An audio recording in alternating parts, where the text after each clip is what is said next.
This is Atomic Shinobi and today I'm going to narrate what if Naruto and Sasuke goes to another universe during Sasuke Retrieval arc. If you enjoyed this video, please like, share and subscribe to this channel. Now wasting no more time, let's start the story. Sasuke Uchiha was standing there, gazing at the dead body of the person he had just referred to as his best friend. Even though Sasuke was thought to have won the fierce battle between the two shinobi, he could feel his consciousness slowly ebbing away. Damn it, Naruto! How could you have ever gotten this strong in such a short time? Sasuke was now inches from Naruto's face, kneeling down from the searing pain in his shoulder. He could see the calm expression on the young, whiskered Jinchuriki's face when he looked directly at him. He seemed to be laughing at him, making fun of him, and maybe even smiling back at him. Weeping? Sasuke was unable to tell and didn't believe he had the strength either. A single beam of sunlight was released by an abrupt break in the sky and traveled through the sky at the speed of light. The two young shinobi were engulfed by the beam of light, which also reflected off Sasuke's Hitai.8 and back at the young Uchiha. Sasuke looked back at Naruto's leaf headband, which was now scratched. As his vision faded, Sasuke thought, I guess this officially makes me a rogue ninja. He started to lose his voice and realized he only had a few more seconds before he would completely collapse from sheer exhaustion. Naruto, you are the only person I will consider as an equal. Sasuke muttered, you are still a dead last in my book however, and then he fell to the ground beside Naruto. He thought he saw a small smile appear on Naruto's face before he passed out, but he didn't give it much thought because he thought Naruto was actually dead. During his fight with Naruto, he was unaware of how his surroundings had changed. Following the last assault by Sasuke's Chidori and Naruto's Rasengan, the two shinobi unintentionally created a rift in space. The attacks were so strong that they transported Sasuke and Naruto to a different world for which they were unprepared. Unknown time Sasuke woke up first, and to his surprise, Naruto was lying down next to him. However, the young Uchiha was suddenly overcome with memories just by looking at Naruto. He recalled that he had defeated Naruto in a battle. With a small smile, Sasuke turned to face the sky and recalled what his brother had told him. When you have enough hatred, come look for me. When you have these eyes, then you can fight me. But, these eyes are special and require a sacrifice. Itachi Uchiha then glared at his brother, demanding the young Sasuke's full attention, saying, you must kill your best friend. He clenched his fist in complete rage at the memory, the pain, and the suffering Itachi had caused him. In his mind, Sasuke cried out, that man stole everything from me. No, even worse, he stole my life. No, even worse than that, he stole my soul. But now that he possessed the Magankyu Sharingan, he could at last vanquish his brother and assert his legitimate claim to the title of Avenger. Sasuke was startled out of his reverie by the sound of a bird and became aware of his surroundings. He wasn't near a forest or waterfall. Rather, he appeared to be encircled by tall structures that, as far as he could tell, reached the sky. He focused his chakra into his eyes and activated his Sharingan, deciding to use his newfound abilities. His eyes quickly turned red, and his central pupil had 3 tomo surrounding it. Sasuke was now questioning his actions when he heard a very faint, but to him thunderous, groan coming from behind him. What? How can this be? I killed my best friend, he thought. Ow, why does it feel like Lady Tsunade punched me in the gut again? Naruto moaned loudly, oblivious to the trembling figure in front of him. Rubbing his stomach, he started to stand up and brush away the dirt that had accumulated on him while he was unconscious. Suddenly conscious of Sasuke's presence due to the Uchiha's teeth grinding, he took a cautious step towards him, frustrated that Naruto was still alive. Naruto. Where are we? He was using his trademark monotone to try to conceal his feelings. Naruto was equally astounded upon realizing what Sasuke had just moments earlier observed. Naruto shot him a glare in return, saying, I don't know Sasuke, but I do recall you trying to kill me, Uteme. Sasuke ignored Naruto's sudden outburst of rage at him and started to explore the park, or at least what he thought was a park, while taking in his surroundings. With nothing else to do, Naruto followed Sasuke's lead. After wandering around for what seemed like a few hours, the two shinobi arrived at what appeared to be an information center. Sasuke casually approached it, picked up a pamphlet, and started reading it. Naruto, staring at his reading, saw a wide range of emotions pass by the Uchiha's face. Concerned that his best friend might experience a wide range of emotions in a short period of time, he said, what is it? Sasuke. Are we in the dark? Sasuke simply gave him a slow shake of his head before continuing to read. Well, since this doesn't look like the Fire Country at all, where the hell are we? Naruto became agitated by his friend's lack of communication and yelled. With a slow sigh, Sasuke met Naruto's eyes and remarked, you're right, Loser for once. We're not in the fire country, so I suppose I'll have to give you the simplest explanation possible because you're not very good at reading. Naruto started to sulk about not trying at the academy and how it would have embarrassed him if he had. You hear? I'm not repeating myself, so shut up and pay attention, Dobi. We seem to have been transported into another universe, Naruto complained, nodding his head in understanding, although he wished his friend had used more polite language to get his attention. Sasuke sighed in exasperation and went on, observing that Naruto was cocking his head to the side in perplexity. Our last attack must have broken the space time continuum, he said. In Dobi terms, our attacks created a magical portal that sent us here to another world that is unlike our world. According to what I've read, the city we're in is called Bottom, and the planet is called Cocoon. Following that final statement, there was silence between the two friends. The abrupt change in circumstances had now given Naruto a terrible headache. Why Sasuke was the only person he could have been with, and how could this have happened to him? When he wasn't talking down to him, he had to brag in front of everyone, including himself. When Sakura wasn't around Sasuke all the time, she wasn't such a horrible person and was at least somewhat attractive. The key phrase is always. Sasuke roused Naruto from his daze by saying, "Hey, Naruto, why don't we go to the library and look up more information on what we're dealing with here?" Naruto mockingly said, "Okay, lead the way Sasuke. At least now your eyes will be useful for something other than killing your friends." Sasuke ignored Naruto and took the lead despite a tick mark appearing on his forehead. The two eventually arrived at a structure that looked like a library after what seemed like even more exhausting hours of getting lost and getting distracted. As they entered, they were astounded by the library's interior. The library is filled with thousands and thousands of bookshelves. When they discovered that there were hundreds more rooms exactly like theirs, they were even more shocked. Before heading to another room, Sasuke remarked, I'll have a look around and find any books containing any material that might help us." Naruto exclaimed, "Wait, Sasuke," after realizing too late how simple it would be for the two to get lost in such a big structure. A female voice called out to the whiskered Jinchuriki, "Hey." The weirdo in the orange jumpsuit shut the hell up. Naruto could only make out a pink-haired figure hidden behind a computer when he turned to face the receptionist's desk. He hid his head under his jumpsuit, embarrassed that he had just been called out for being noisy in a library, until a realization struck him as hard as his embarrassment. He stomped up to the receptionist's desk and started screaming at the girl behind it, furious at the assault on his fashion sense. Naruto started to say, "Now wait just a moment," but was interrupted by the girl's close approach. Her features were very striking, and she appeared to be around 12 years old. His soul seemed to be pierced by her aqua-colored eyes. He could see no flaws in her face, which appeared to be perfect. Additionally, he noticed a pendant in the shape of lightning dangling from the girl's neck and rubbing against her bare skin. His blue eyes unintentionally started to move down the girl's neck and onto her chest. They both blushed from the uncomfortable situation Naruto had set up for them, and he asked, "What the hell do you think you're doing, pervert?" Sorry, I didn't mean to. I was just looking at your face and then I saw your necklace and then." Naruto quickly stopped talking, realizing that he was essentially making matters worse for himself. He was mistaken about the dying part, though. However, he was correct to exacerbate the situation. Bam! With a bone-cracking thud, Naruto's whole body landed after flying back 50 feet to the entrance. With death written all over her face, she glared at Naruto and said, "Shut up, pervert. You do that crap again and it will be more than just your bones breaking." In order to prevent any more agonizing mishaps, Naruto swallowed and quickly left the room.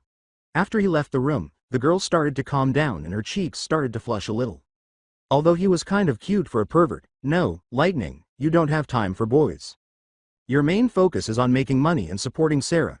She sighed quietly to herself, remembering the struggles she and her sister had faced over the past 4 years since their parents passed away, during which time Lighting had been working extremely hard to provide for both of them, and even then, they hardly had enough to live on.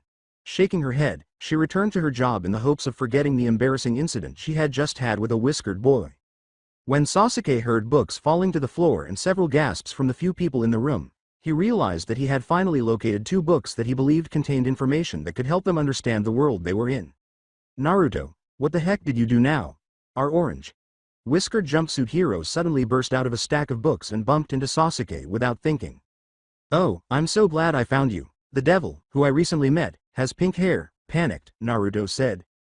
"You Dobi, get off of me." After rising again and dusting off his clothes, Sasuke glared at Naruto, expecting an answer, but all he received was Naruto frantically scanning his surroundings as though his life depended on it. Sasuke cried out from the suffocating grasp the young Uzumaki had on him. Sasuke shuddered at the thought of hordes of fangirls engulfing him in painful and mindless displays of affection. Wait, the only time I've ever seen him like this is when Sakura is pissed off at him. Then a light bulb went off in his head, and Naruto enraged another fangirl. When will he learn that fangirls are nothing but mindless sex machines? He asked himself. Naruto, please put aside your paranoia and assist me in reading the books I've found that might help us return to Konoha. The word Konoha made Naruto tense, and he turned his head back to Sasuke so quickly that he thought it would tear off. So you found a way home, Sasuke? Naruto was so excited about possibly returning home that he was practically jumping up and down. Naruto immediately became deflated at his statement, saying, "No, listen, I said might not will. It's amazing how quickly he can change his moods." Naruto simply nodded as he followed Sasuke to a nearby table. But then again, he's not the #1 most unpredictable ninja for nothing. Sasuke thought until he recalled why they were in the library in the first place. Let's go find a table and start reading this stuff before it gets too late. The two shinobi were at the library, poring over their new source material, so engrossed in their work that they failed to notice the sun setting below the horizon until they were interrupted by a voice. "Hey boys, it's nearly 10 and the library will be closing soon, so I suggest you leave since I don't feel like doing overtime for nothing." "I apologize, lady, but could you please give me and my friend a few more?" Naruto leapt from his seat and hurried behind Sasuke, using him as a human shield. "Teme, that's the girl. The devil is hiding there." Sasuke merely squinted his eyes at the girl before shrugging and starting to read the book in front of him once more, totally ignoring the pink beauty. Although she was extremely attractive, Sasuke saw her as just another hopeless fangirl. "Did you miss my duck ass? Before I kick your ass in your hair, get the hell out of my library." Just inches from Sasuke's face, she slammed her palms into the table, but a certain blonde hair only heard the comment about his friend's hair and started rolling around on the ground, laughing uncontrollably. "Gosh, his hair really does resemble a duck's ass. Ha ha ha ha ha ha." Naruto's hair appeared to be one, so he couldn't help but laugh at the joke, he thought. It doesn't," Sasuke cried out, blushing a little from the humiliating remark. "Oh Naruto, I will kill you right now." Regarding the girl, Sasuke scowled at her with a ferocity that could have rivaled Itachi's. She walked away, leaving one boy crying from uncontrollable laughter and another boy cloaked in intense hatred. TCH would ever just get the hell out of here. Naruto got up and started to walk toward the library's exit, saying, "Haha, okay Teme, let's go before she comes back and really hurts us." Sasuke, engulfed in anger, followed Naruto slowly. It took some time for the boys to realize what they were in, and by that point, they were exhausted and hungry from their long adventure. They crept into an alley and decided that it would be better to sleep under a roof and in somewhat hospitable conditions than anywhere else they might have chosen. Then they heard a loud shriek, and Naruto, full of energy and positive spirits, decided to run in the direction of the sound. Sasuke, sincerely hoping that Naruto would use his selfish side for once, just grumbled and followed. When they both got to a clearing, they saw a young girl being mugged by a massive man. He was trying to steal her purse while the girl was kicking and screaming in desperation. Naruto wasted no time and charged the man from the behind. Now usually a 12-year-old boy would stand no chance against a fully grown man who was just massive compared to his average male counterparts. But this 12-year-old boy was different compared to the rest of the boys in his age group. First off, he was very well built and strong from all the ninja training that he received. Secondly, he was a freaking ninja, and lastly, and most importantly, he was Naruto Uzumaki and he took crap from no one. Especially a crappy man trying to harm an innocent girl no less. With one leg kick to the man's head, he was knocked to the ground unconscious and missing several number of teeth in the process. Sasuke could only grin at the scene because he was proud of Naruto for both his efficiency and thoughtfulness he showed. Sasuke couldn't help but feel a slight twinge in his stomach for not wanting to come but rubbed it away. "Milady, are you okay?" In front of the young girl, who was now blushing from the unanticipated formalities, Naruto was flashing his foxy smile. She stammered, "Yay. Yeah, thanks to you, mister." At that moment, the young girl was passed by a flash of pink hair that headed directly for the blonde shinobi. A solid fist was smashed into Naruto's face, shattering his thoughts. "Ah crap, it's her Agai." Naruto keeled over, clutching his face in pain as Sasuke's perspiration fell. Sasuke thought to himself, "I'm sure glad crazy women don't punch me." "Are you alright, Sarah? Have you been harmed by this man?" the younger girl was asked by the pink-haired beauty. Sarah merely gestured in what appeared to be a random direction, and the girl with pink hair turned to see a big man lying on the ground, holding her purse. Oh, so that guy. Sarah gave a slow nod. After that, the man I. Sarah gave another nod. So then I. Sarah acknowledged with a nod. It was just a small miscommunication, she told Sarah, even though he did deserve it earlier. She grinned to herself as she gazed at the unconscious boy. Besides, he'll be fine when he wakes up. What matters, sister, is that you're safe and sound. Before emerging from the shadows, Sasuke mused to himself, so this crazy bitch does have a heart after all. Don't you think you should at least help him since you just slugged him to Kami now that my friend here saved your sister's life? Find your own road to hell. I could care less if both of you got hurt. Lightning simply shrugged, which was a lie, but she had to maintain her composure for her sister's sake. In addition, she was beginning to admire the blonde fool a bit more for defending her sister. Sarah sulked to her sister, but Lightning, he saved my life. Most importantly, he saved you future heartache if I had gotten hurt. Lightning crossed her arms and closed her eyes, waiting for the inevitable. Sigh, indeed he did. I already know how this is going to end. We can't just leave them here on the streets, they could get hurt or even worse die, Sarah said, getting so close to her sister's face that she was unable to avoid them with her trademark puppy dog eyes. Fine, but I'm not carrying that brat home. You, emo boy, carry him or else get left behind. She sighed, pretending that her technique had worked, as she turned around and caught a glimpse of Sasuke's smoldering face. Sasuke reluctantly approached his fallen comrade who had been rendered unconscious by friendly fire, and slung him onto his back. Not really, but Sasuke didn't notice that.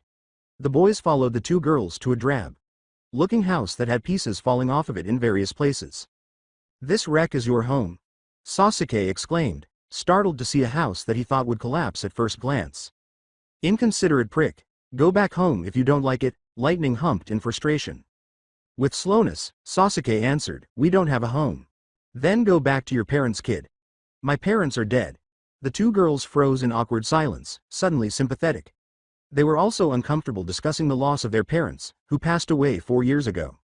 Sarah pointed to a hanging Naruto and said, what about him?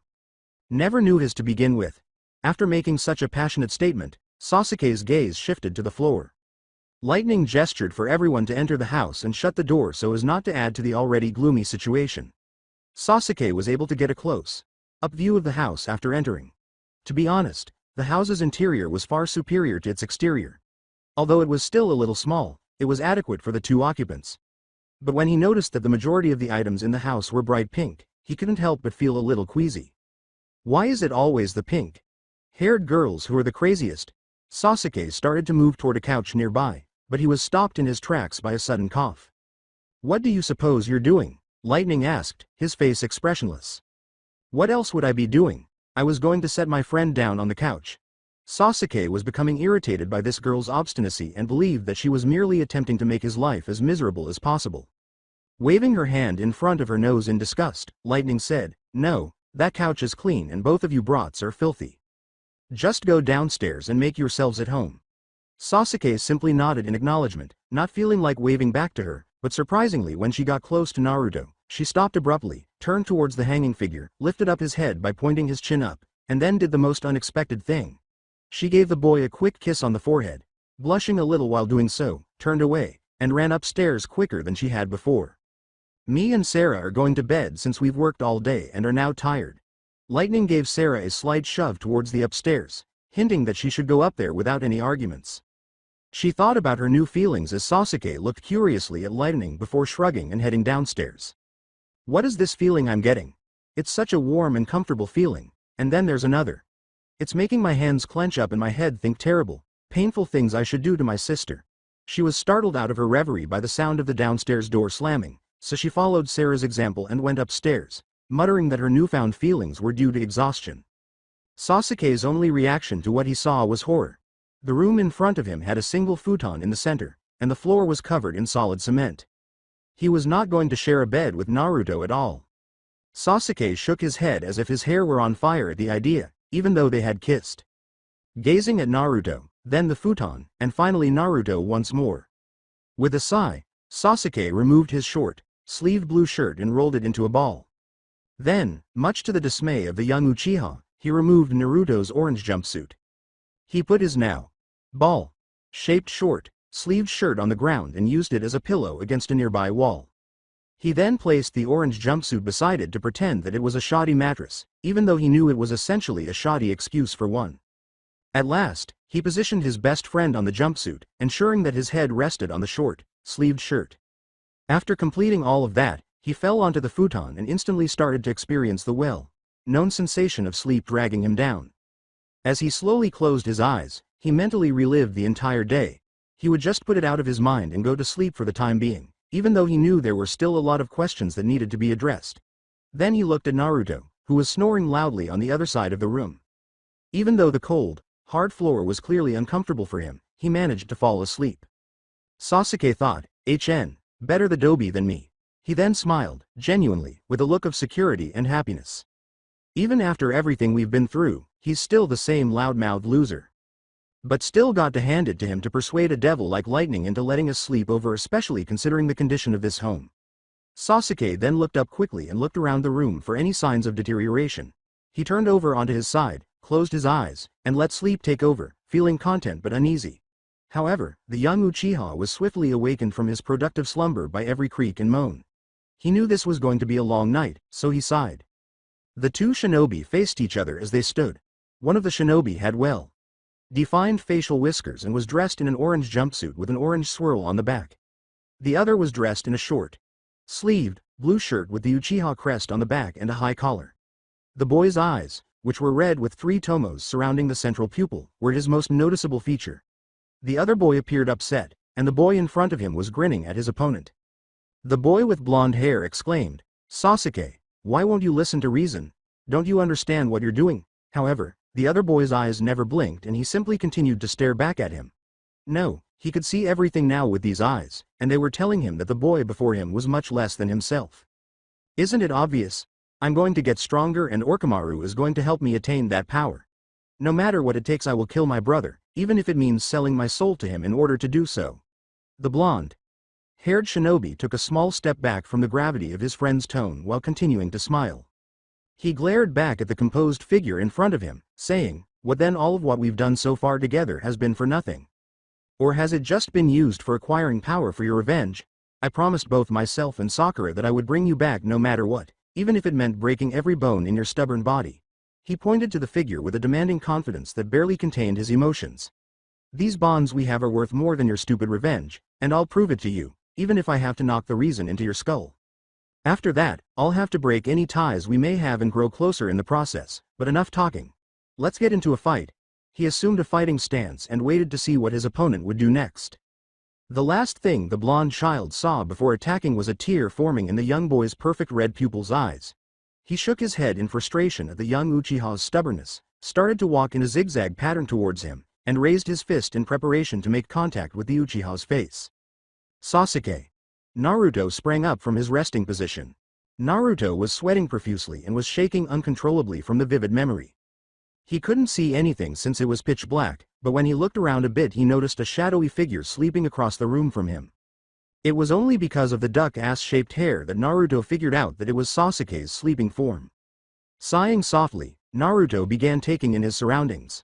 He then felt a warm, soft material pressed against his body. Looking down he noticed that it was a blue-colored blanket with an abnormally large yellow bird pictured in it. He then looked at where he was sleeping and saw the balled-up shirt of the Uchihas and his orange jumpsuit sprawled beneath him. Naruto couldn't help but smile a bit at his friend's caring act, but was short-lived when he remembered the nightmare. The person I was fighting was not the Sasuke I understood. Though it wasn't Sasuke, this individual was the epitome of his wrath and hatred. The Sasuke I know is not some avenger hell-bent on destroying everything in his path in order to kill one person.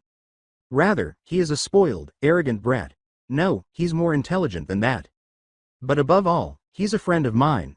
I will save you from yourself, Sasuke," Naruto said, moving his hand across his chest and gripping the part where his heart was located. "I can't possibly fail this mission in this new world, which may be a fresh start." Naruto put down his clutching arm, which was starting to rip at his white shirt, and slowly turned to face Sasuke, who was rolling over to his other side and mumbling something in his sleep about damn fangirls. Giggling a little at the boy's peculiar sleeping behavior, Naruto made the decision to go upstairs and find something to eat because he knew that trying to fall back asleep would be futile. His stomach growled in agreement as he started to ascend the stairwell.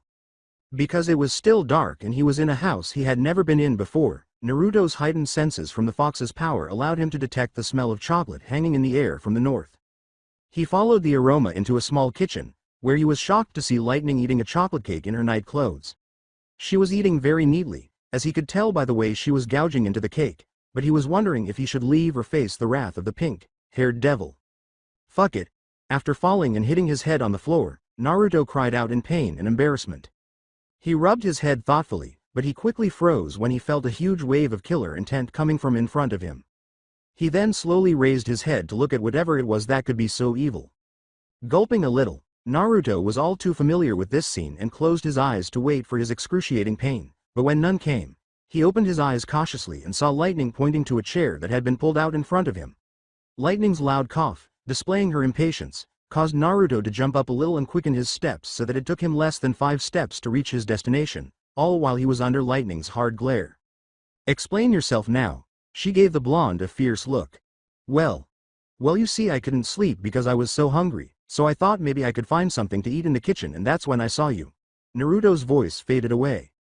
"You saw me?" She tapped her feet in frustration. He chose to choose the lesser of two evils and enjoy himself in the process, knowing that any response he gave would probably result in him getting hurt and severely beaten. After Naruto finished speaking, there was complete silence. Lightning, maintaining an expressionless face, slowly opened a drawer and threw a shiny, sharp object at the boy with deadly speed. Out of instinct, Naruto leapt from his chair, avoiding the knife, and fell face first onto the hard, wooden floor. "Well, I pretty much caught you stuffing cake into your mouth like a fat pig. What on earth was that used for?" Naruto screamed as he rubbed his chin after hitting the hard floor. "Tell me, who the hell are you guys?" Lightning asked, ignoring his query. Leaning back in her chair with her legs crossed, she crossed her arms. However, Naruto was unable to tell her the truth at this time, and she was unlikely to believe it anyway, so he simply stared back at the young girl and remained silent in response. She sighed slightly and asked, "Okay, at least tell me the name of the person who saved my sister. That will also be the last time I fail to protect my sister from anything else." Lightning thought as she looked at a portrait of her sister Sarah on the side of the table after receiving a silent response. "My name is Naruto Uzumaki." Naruto gave a straightforward response. "What's the name of your emo friend?" In the same tone, he said, "The Tammy's name is Sasuke Uchiha." Naruto started to get a hunch about the direction this conversation was going, but he ignored it. "Where are you from?" she inquired, growing irritated at the boy's unwillingness to share anything important. "Where we came from is irrelevant. Right now, the only thing that matters is that we are here. Then, briefly describe your attire to me." Lightning leaned on her crossed arms, which were now resting on the table, and said, "I've noticed your headband has a unique symbol on it." Naruto decided it wouldn't hurt to share a little bit of information about himself and Sasuke, and he scratched his whiskers a little in contemplation. "From where I'm from, this symbol on my headband symbolizes a leaf, which represents my home, which is the Hidden Leaf Village," he replied, feeling the leaf with his thumb. "This headband also totally means that I'm a citizen of my village," believing it would be less obvious to refer to himself as a citizen instead of a ninja. "HMPH. You're lying," Lightning said with a skeptical snort, "because I would be aware of Hidden Leaf Village if it existed." "Naruto Uzumaki, is that your personality? A little brat who lies?" The young girl with the pink hair was a little taken aback by Naruto's sudden serious expression as he clenched his fist at being accused of lying. "I don't care if you believe me or not." Naruto lowered his head gradually so Lightning couldn't see his expression. "I don't care if you call me names or hell even hit me, however, nobody calls me a liar."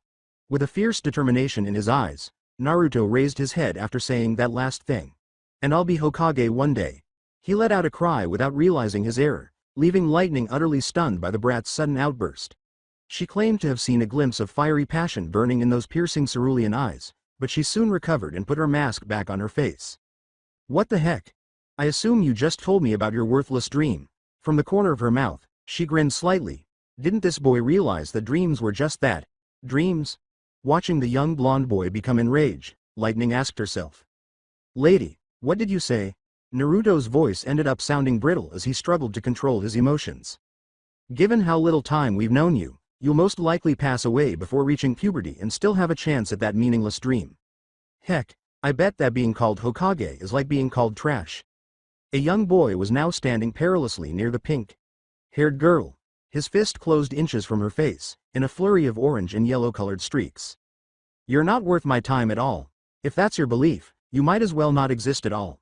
If you continue to live without a dream, your humanity is gone. He turned away from her to conceal the tears that were starting to form, closed his eyes, and slowly lowered his fist. Lightning was numb and paralyzed by the blonde boy's words, which had never been spoken to her like that. His words pierced her heart like a sharp spear, and she let her head drop to her chest as she started to gather her thoughts. Am I just that, a lifeless corpse carrying the act of living? Does Sarah see this in me every day that I spend time with her? Sarah. Lightning looked up at the figure that was now departing. She approached the now listening figure in front of her and said, You're wrong. I do have a dream, and that is to make my sister the happiest person on Cocoon.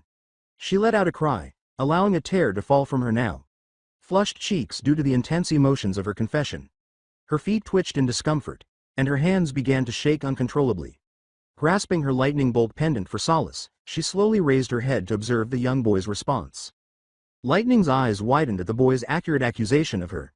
Finally, I was truly starting to get worried that you had truly lost yourself. She had taken full responsibility for raising her younger sister Sarah since their parents had passed away, giving up her childhood years ago and allowing herself to be consumed by pain and despair. She had to be strong for her sister, but there was more to it than that. She had to be strong for herself in order to be able to take care of her sister, and she was prepared to sacrifice herself to defend what she valued most, which was Sarah. Ho. How did you kn? Aware? Naruto concluded her statement by saying, I understand that pain, even though you might not. Hinting subtly at Sasuke, I even know someone else who would sacrifice his life, his soul, and be consumed in hate and despair in order to achieve his dream. But did it ever occur to you that perhaps your sister's dream is for you to be happy for once? When he said that to her, he touched a very sensitive spot. The logic in his words was too strong for her to ignore. She had neglected herself entirely throughout her life because she was too preoccupied with keeping her sister safe. It wasn't until he mentioned it that she gave it much thought. This boy. She was unable to express her feelings for him. Was she angry, joyful, or perhaps grateful? She was unaware. She was aware, however, that her life was changing right before her eyes. She wanted to believe the young boy with the blonde hair because he seemed strong, even if he wasn't physically strong. Perhaps she ought to be a little more and less aloof to those around her. Exposed, open, and perhaps concerned. She was aware that she wasn't a completely cold person. That was demonstrated by her earlier behavior. A flashback, she was gazing at the boy with the blonde hair who was resting uneasily on the floor. He was having a nightmare and was in pain, as she could tell by the way his chest was heaving up and down, the enormous drops of sweat that were forming on his face, and the staggered breathing. She could relate to the suffering since she was the one who started it. But she was concerned about the nightmare. This boy in front of her was probably the happiest, most impulsive, hyperactive, and foolish person she had ever met. There was a serious problem if he was experiencing a nightmare. She went downstairs to make sure the two boys weren't up to anything amusing. She didn't trust them at all, even though she allowed them to stay. Then, while she was watching the restless boy with interest, Lightning heard him shudder. Despite being aware that her unfinished basement could become extremely cold, she chose not to provide the two boys with any blankets or warm clothing. However, she felt a sharp, slight pain of sympathy for the innocent boy with blonde, whiskered hair as he tossed and turned from all the discomfort. She went upstairs to get him a blanket because she couldn't help but feel guilty. Because he both annoyed her and had much better sleeping arrangements with the futon than his friend, she couldn't give a damn about the other boy. She found it incomprehensible that they were regarded as best friends in the first place. Despite being complete opposites, they managed to draw each other in and become friends. Lightning thought aloud, small world. She was shocked when she heard some mumbled words from Naruto when she came back downstairs. She couldn't recall ever addressing the boy with the blonde hair by name. Lightning, who are you? When her sister slugged him, he must have been half conscious when she called her name. Lightning muttered to herself, yeah, who am I? Her real name was not Lightning, and she only took it because it was a powerful and quick name. Crucially, though, it allowed her to shine brightly, albeit briefly. To defend her most valuable aspect of herself, she needed to be bright in order to ward off the darkness. She would have long since given up on life if it weren't for her sister. She didn't feel attached to her real name, even though her sister would sometimes refer to her by it. It seemed like a weak name to her, and she couldn't afford to be weak for the sake of her family. She would never be able to live with her true name associated with her until she discovered that reason, that hope. But maybe someday my name will have meaning, possibly a stronger ideal than lightning. A snoring Naruto distracted her from her thoughts, so she carefully laid her sister's old blanket over the young child. The blonde teenager's sleep returned to normal almost instantly, and a small smile appeared on his face. She kept thinking about how his whiskers and foxy grin made his face look uncannily like a fox's. The silence in the room was broken by a loud groan from her stomach. She quickly ran back upstairs to the kitchen to eat her favorite cake in peace, blushing a little from potential embarrassment at the two boys hearing it. The flashback has ended. She was aware that she didn't have to respond to that query at this time. She had to say the two most difficult things she had ever said to anyone besides her sister. Lightning said, "Naruto. Thank you," in a whisper that would have been inaudible to the average person. With his eyes widening in disbelief at what he had just heard from the girl with pink hair, Naruto barely heard it. He asked in shock, What did you say?" "No, nothing. It wasn't important." Lightning averted her gaze and turned to stare at a wall as if it were the most amazing thing she had ever seen. Gazing softly at Lightning's flawless face, Naruto responded, "Well, I guess you're welcome. But it was my duty to help anyway. I couldn't watch an innocent person get hurt and not do anything about it." Lightning couldn't help but notice the adorable whiskers on the boy's face as she turned around.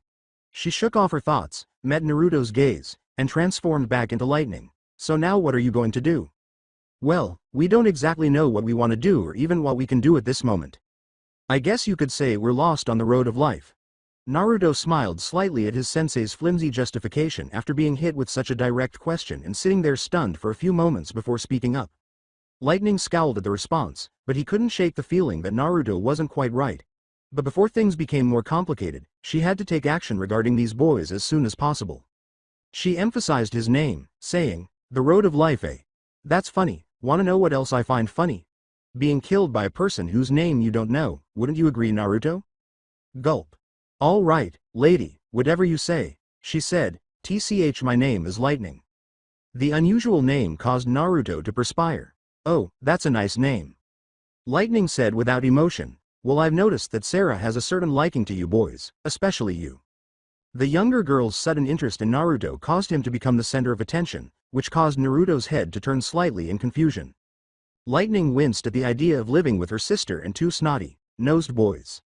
"However, I don't like either of you very much, but at this point in time my opinions of you mean little compared to my sister's who, like it or not, usually always gets what she wants. I'm regretting this already, but since you boys don't seem to have a home, and Sarah would be forever mad at me if I kicked you guys out, I am offering if you boys would want to live with us." Lightning was speechless at the request. However, this was all done for her sister's sake, and she was the only thing keeping her from throwing the two boys outside into the big garbage cans that were a few yards from the house. She interrupted Naruto before he could burst into happiness and joy. "But you won't be living here doing nothing. I expect you guys to lift your share of the work in maintaining this household, by getting a job in 2 days or less. If you fail to do so, don't even think about returning to this house. Not even the innocence of my sister could persuade me to let you guys back in. Do we understand one another?" Lightning lowered her gaze on the young man. She got up from the table and started to leave the kitchen after noticing the boy nodding his head quickly in comprehension, but she stopped in the middle of the doorway. Lightning said, "And don't even think about getting a job at the library. If you do, I will lose my job, and it will not be because I quit. No, it will be because they found a bloody corpse with whiskers on top of my desk with several knives protruding from all its major organs." Naruto turned pale at the overt threat of death. He left the kitchen solemnly, feeling a range of emotions, realizing that his recent conversation with Lightning had made him less hungry. He made the decision to return downstairs and see how Sasuke was doing. Until he reached the stairwell, he plodded slowly across the room. When he woke up, he knew he had to tell Sasuke about getting a job and moving in with them, but he had more important things to work out with Sasuke before they could both start their new lives. Naruto started walking downstairs to see how Sasuke was doing, shivering a little from the cool air. He discovered something was wrong when he came downstairs. It was slightly flooded with murky water, but the cement flooring remained the same. Naruto started to glance around and saw that Sasuke had disappeared and that he was in a wide space. The big iron cage in front of him, however, which was being sealed with a paper note that said, "Seal," was what was truly strange about the scene. Naruto thought, "This place gives me the chills and the feeling of absolute dread." He glanced up quickly when he noticed two large red orbs illuminating the dark cage. "I feel like I've been here before," Naruto thought. Then he heard the well-known voice that was the source of all his suffering.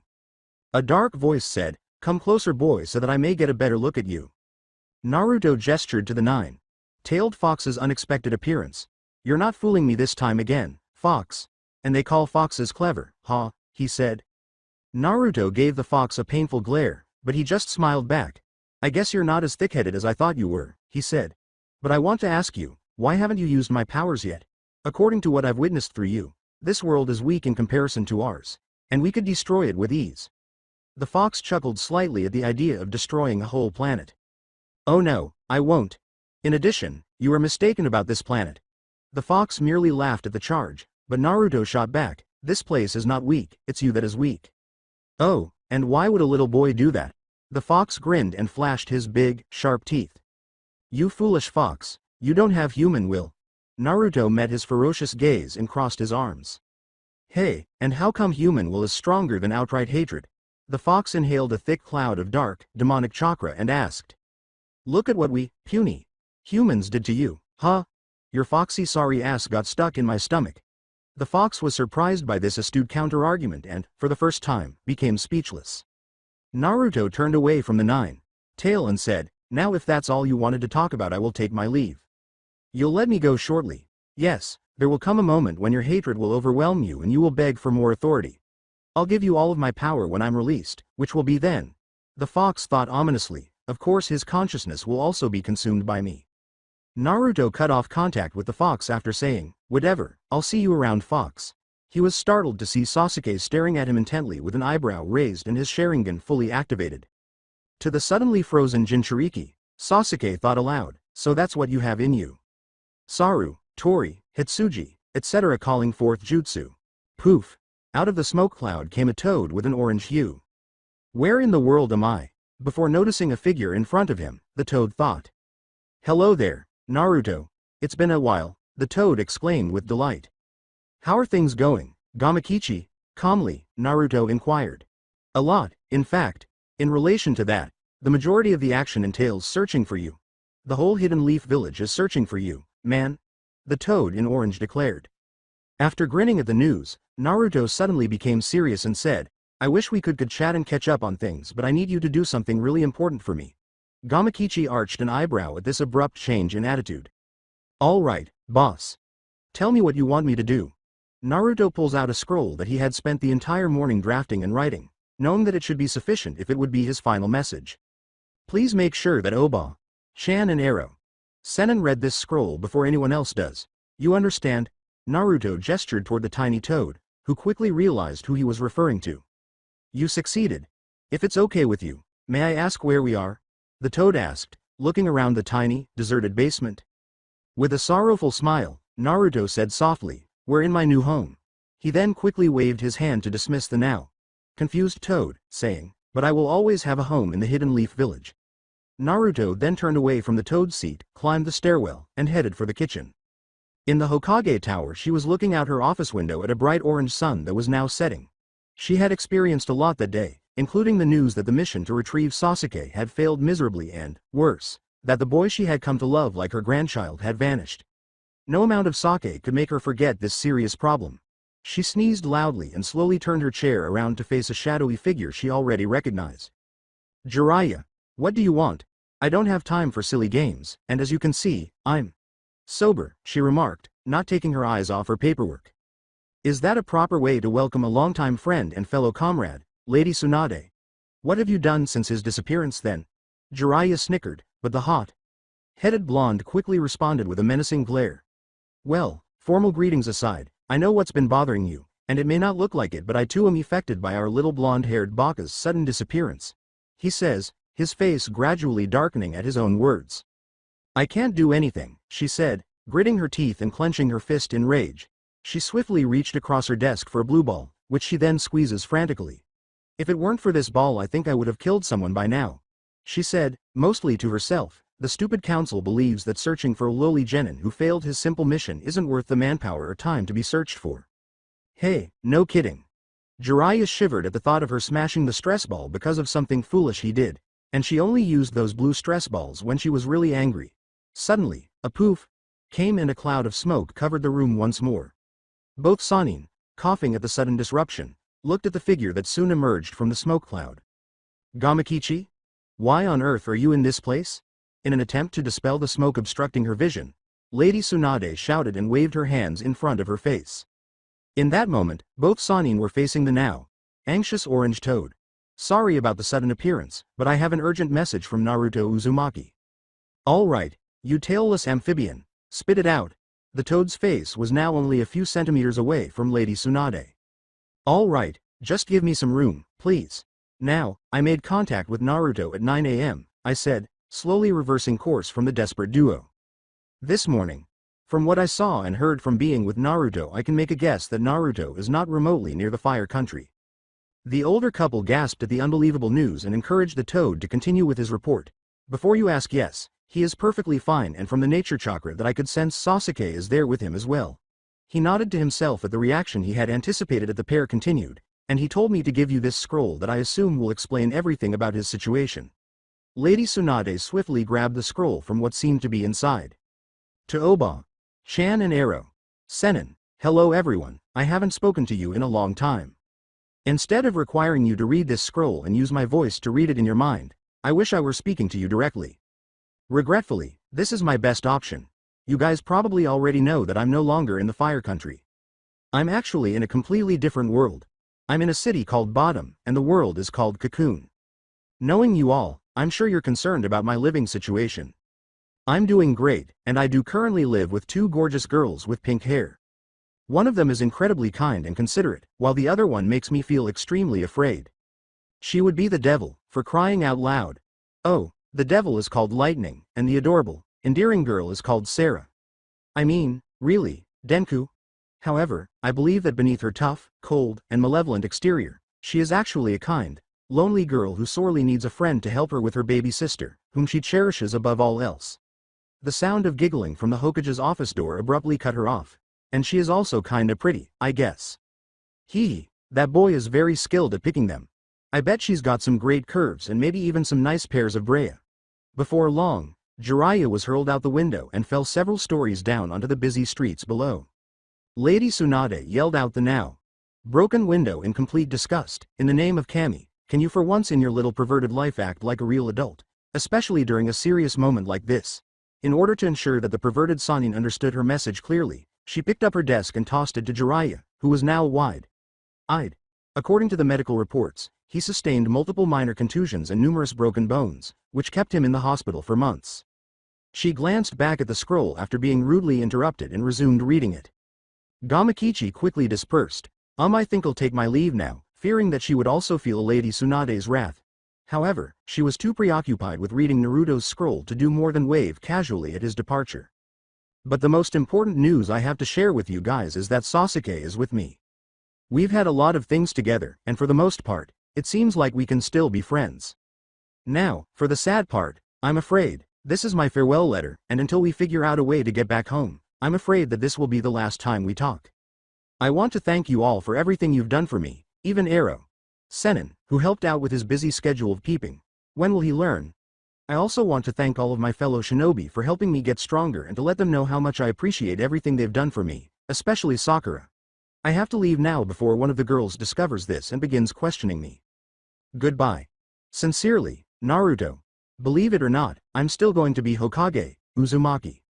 With so many intense emotions coursing through her body that she was completely paralyzed at the moment, she closed the scroll and leaned back in her chair, content to just stare at the ceiling above her, barely able to read the last words from the scroll due to the salty tears that were burning her eyes and streaming down her wrinkle-less face.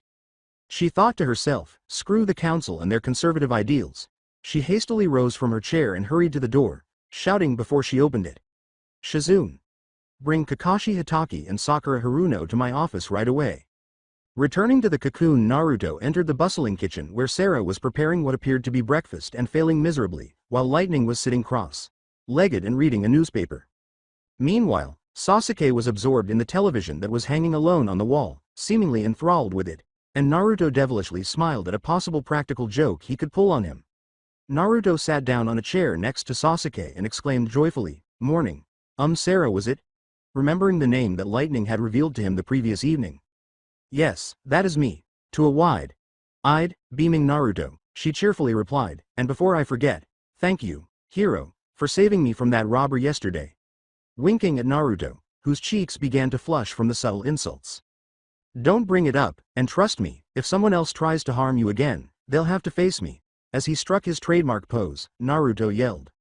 Lightning interrupted, rolling her eyebrows at the blonde's antics, saying, "TCH, like you would be any help considering that you got knocked out from a single punch, no less." Ah, hurry up, in any case, I wasn't prepared for that blow. In addition, you don't punch like a normal person. Because she wasn't sure if what Naruto had just said was a compliment, she just glared at him with her aqua-colored eyes.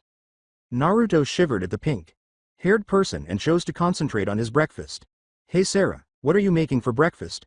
Naruto asked, perplexed by the dish she was preparing. Although he was unable to identify the food, he concluded that since he was from a different world, he would obviously not be familiar with it. "It's unexpected. In fact, it's my favorite dish." That statement gave Naruto some comfort, but Lightning interrupted again without taking her eyes off her book. "Sarah, they won't like it." Before Sarah refuted her sister's assertion, her harsh and direct statement made her look bad. "No one will like it. I'm not that bad at cooking, Lightning. You simply make things seem worse than they are. The boys will discover that it is really tasty if they give it a try." When Sarah handed the two boys a plate full of her best cooking, they both looked at each other in anticipation, silently daring each other to take the first bite. She answered, her eyes shining with confidence. The boys soon felt a wave of uneasiness rush through them. Naturally, Naruto broke the silence by saying to Sasuke, "Let's both take a bite at the same time so we can both enjoy it simultaneously." Sasuke nodded at what he appeared to accept as a valid reason for their hesitancy, and they both picked up their spoons and started to move them inch by inch towards their mouths. By this point, Lightning was aware of what the two boys were doing, and she looked over her newspaper to watch the mess that would soon follow their bites of the disgusting food. As soon as the food entered their mouths, they could taste the bitter, slimy, salty taste seeping into their mouths and leaking down their throats. They soon started spitting out every last bit of food they could possibly spit out, clutching their throats and coughing. "This tastes like slugs and is awful," Naruto thought to himself while Sasuke's thought was. Lightning laughed, "Hee hee hee, what did I tell you idiots before? Sarah's cooking is terrible." Sarah was about to apologize for inadvertently poisoning the two poor boys with her awful cooking when Naruto got up and fixed his deep cerulean eyes on her. Her sister was now flushed from both her embarrassing cooking and her anger at her brutal honesty. "You don't cook poorly at all." In between coughs, Naruto said to Sarah, "We're just not used to this kind of cooking, that's all." "Quite the opposite, honestly. Sasuke, I'm sure we'll start to enjoy it if we eat this for a long enough period of time." But he was answered with a hard glare from the young Uchiha that practically screamed out, "Hell no." In order to prevent Sarah from witnessing the conversation between the two shinobi, he gently gave his friend a hard elbow to the arm, knowing that this reaction would not be kind at all to the girl who so kindly allowed them to live in their home. HMPH, it was okay. The Uchiha sighed before focusing entirely on the TV once more. Naruto looked back at Sarah and gave her a thumbs up, followed by a foxy grin that could light up a whole room. Sarah was crying with happiness, and she knew that what Sasuke and Naruto had just said was a complete and utter lie, but she didn't care because the point was that if the boys went to such lengths to keep her happy, then they were the best friends she would ever need or desire. Lightning experienced a similar feeling to her sister, but her feelings were more contradictory. "Naruto, do you ever listen to what you say to other people?" She smiled at the boy with the whiskers' optimistic outlook on what might have been a sloppy breakfast. Soon after, Naruto resumed his repulsive breakfast, which he had tried anyhow, and everyone else resumed their pre-Naruto activities. Suddenly, much to the surprise of his friends, Sasuke said, "What's a falsi?" he asked in a monotone, but Sasuke was actually quite interested in it after seeing a news segment about them on TV. Sarah and Lightning exchanged anxious looks before Lightning finally spoke. "They are not significant. You don't need to worry about them now, we can talk about them later," she said, quickly shifting the topic. "From what I remember from last night, you two need to find a job quickly or else I'll have no choice but to kick you out of the house." Sasuke, aware that she was attempting to divert their attention, stopped himself from pressing the issue and nodded in response to her threat. Naruto, who was starting to get a terrible headache from the abrupt exchange between the two, tried to gather his thoughts. "So, where should we begin our job search?" Because his entire life had been centered around being a shinobi and earning money in this manner, Naruto asked naively, "What is the process of getting a job?" He never imagined that he would have a job other than being a ninja. "Well, I suggest you take a shower first because you both reek," she said, tapping her fingers on the wooden table in contemplation. "Second, you Especially you, Naruto, will require new clothing. You look even more foolish in your orange jumpsuit, which is utterly absurd. Again, why does everyone attack my clothing choice? Naruto, irritated by her remark, turned the focus to Sasuke and yelled, "What about Sasuke's clothes? I find them to be uglier than mine," before pointing directly at Sasuke's face. Sasuke grinned at Naruto, who was now furious, saying, my clothes are perfectly fine. Compared to yours, mine are obviously the best while yours are perfect for you too, for Adobe that is. Shut up Teme. At least my hair doesn't look like a duck's ass. Maybe you should think about wearing a hat instead of taking 2 hours every day to fix your stupid hair up. Naruto was referring to Sasuke's hair. Sasuke gestured to Naruto and asked, "What did you say about my hair, loser?" Sarah shivered at the two boys' foolishness, while Lightning merely scowled at their charades. "You heard me, bastard," the two boys said, clutching each other's shirts and getting ready to beat each other to a pulp to demonstrate their manliness. Enough. Attracting the two boys' attention, Lightning forewarned them, "I want both of you guys to be showered in 10 minutes or we're leaving without you." "Well, where do we intend to go?" Naruto inquired with unexpected curiosity. "We're going to find you a job together," she said, letting out a loud sigh at the thick-headed blonde. "You're obviously gonna need our help because you two are too stupid to get one." She soon felt a wave of killer intent that was being combined by both Sasuke and Naruto, but shrugged them off like they were two incompetent children. "And it is also the only way that I'll know that you guys won't get a job at the library, which is where I work." Shaking her head at the thought of two idiots working at a quiet library. It wouldn't be so quiet if those two were hired at her library. She could already see it. All they would do all day would bicker and argue like two little girls over a doll. And she would be the one who would have to pick up the added slack created from both of them. No, she was not going to let that become a reality. Noticing that the two boys were still staring at her intently, she quickly became irritated and decided to accelerate things up a bit. "You got 8 minutes left." She crossed her arms and said calmly, "I suggest you hurry up now."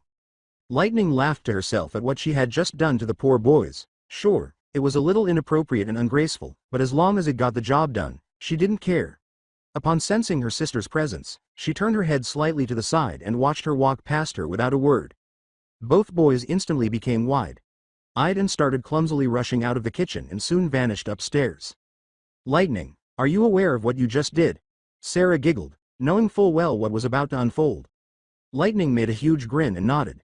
She closed her eyes and crossed her arms again, waiting for a certain loud mouth to start yelling. Almost on cue, a pain-stricken shout from a blonde-haired boy was heard from upstairs inside the bathroom. "There's only one damn shower."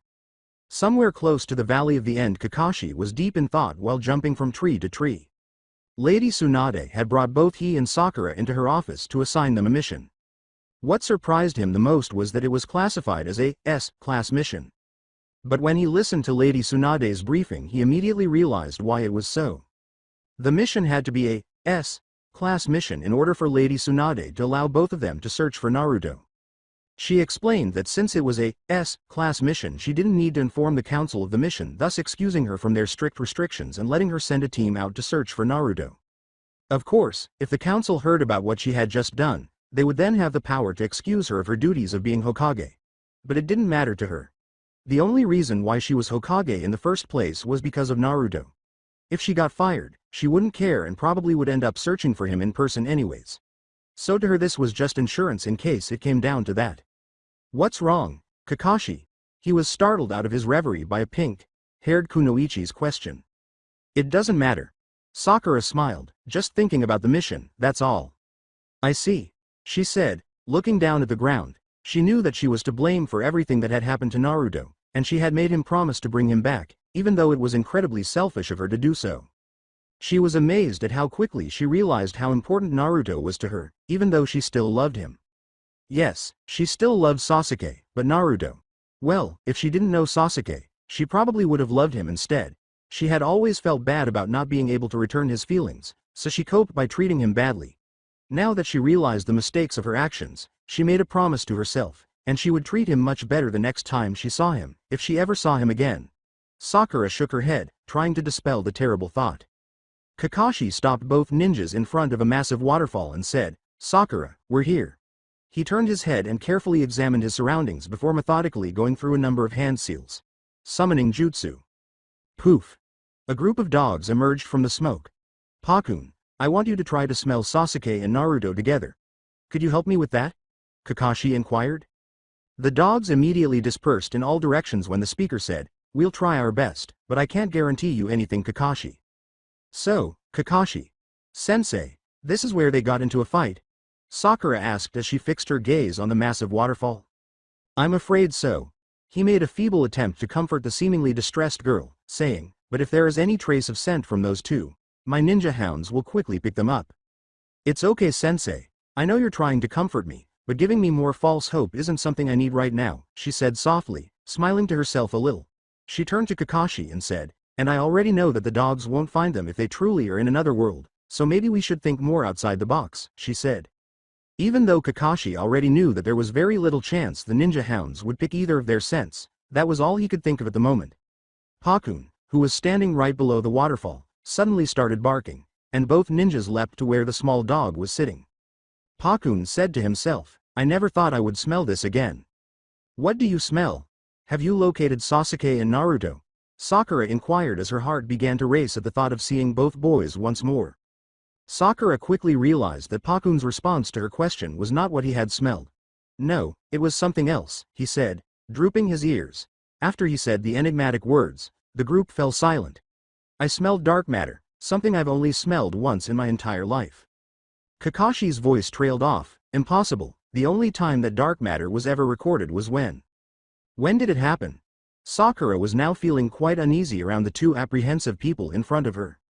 Many years ago, the fourth Hokage, who was my mentor at the time, found an ancient cave with special glyphs written into the walls of the cave, Kakashi explained, sighing to himself because this would be a lengthy lecture.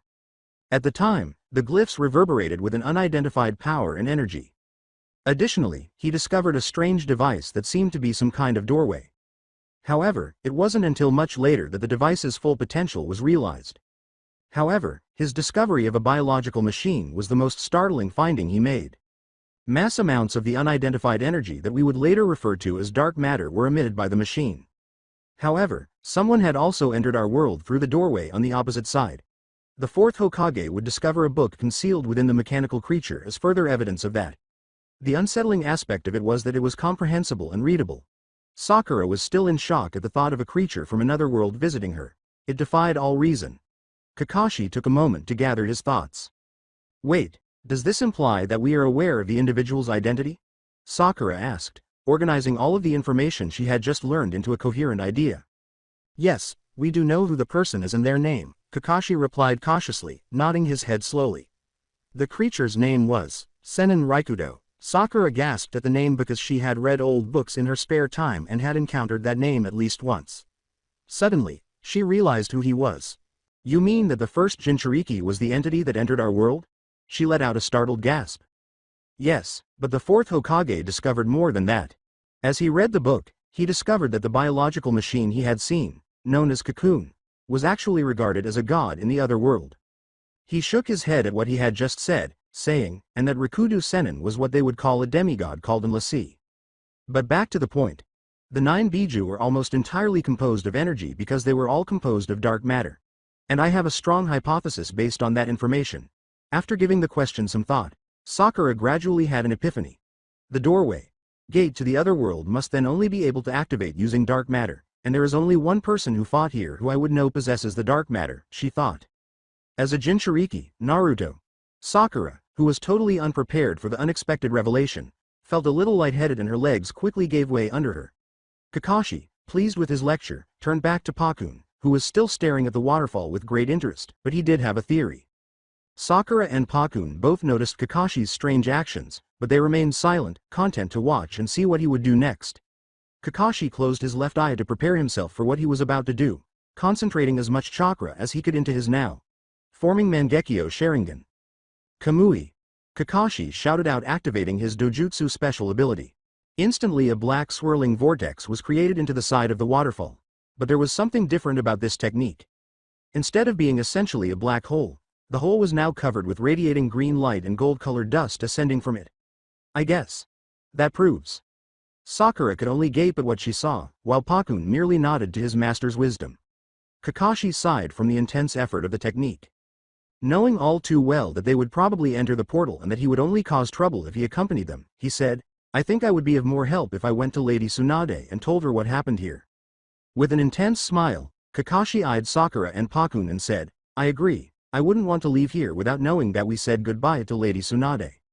What do you mean by farewell? Kakashi. Sensei, aren't we returning? Sakura was now startled by what he had said. I can't promise that we'll be able to return in the same manner. You see, Sakura, the laws of the other world are different, so my Kamui may behave completely differently there than she does here. We can't risk using it in the other world or else possibly risking ourselves to being lost in the abyss for all eternity. Sakura gulped at the bleak claim, but she also knew this whole problem was her fault to begin with. She wasn't strong enough to stop Sasuke from leaving the village. She wasn't strong enough to put aside her greedy ambitions and to just be happy with Naruto. Now was the time for her to be strong. Now was definitely her time to save the two boys that always saved her. It was time to bring Team 7 back, and most importantly it was time to save the people she now considered family. Albeit a dysfunctional one, but a family nonetheless. She motioned towards the portal and Kakashi, silently understanding Sakura's newfound resolve, followed after her. Pakun and the rest of the ninja hound dispersed, and soon to be summoned into the Hokage's office, much to the shock of a blonde-haired Sannin who really hates the smell of wet dogs near her. The two ninjas slowly dissolved into the green portal while preparing themselves for the new world they would soon enter. Little would they know they would quickly meet up with a blonde-haired whiskered boy sooner than expected. Farther away, a shadowy figure had watched the entire scene unfold between the ninjas of the Hidden Leaf Village, searching for a certain person who had also vanished there recently. The figure's only distinguishing features were his long, dark cloaks with red clouds, a red interior, and a chin. High collar, as well as his eyes. The sun was setting and the forest was rapidly turning completely dark, but the only thing a person could have seen before it was completely dark was the figure of Mangekyo Sharingan cutting into the darkness. What on earth am I doing wearing this? Both Sasuke and Naruto quickly realized they had no extra clothes after showering and washing up quickly. Sasuke was wearing a traditional suit and tie with black and red colors clashing, while Naruto was dressed up in a formal yellow and black striped turtleneck shirt.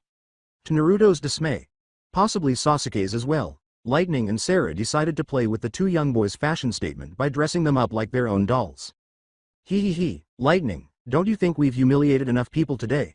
Sarah peered over at her sister, who was laughing, and asked. Okay, but this is what you will be wearing when you apply for a job. No, if, and, or buts, do you understand?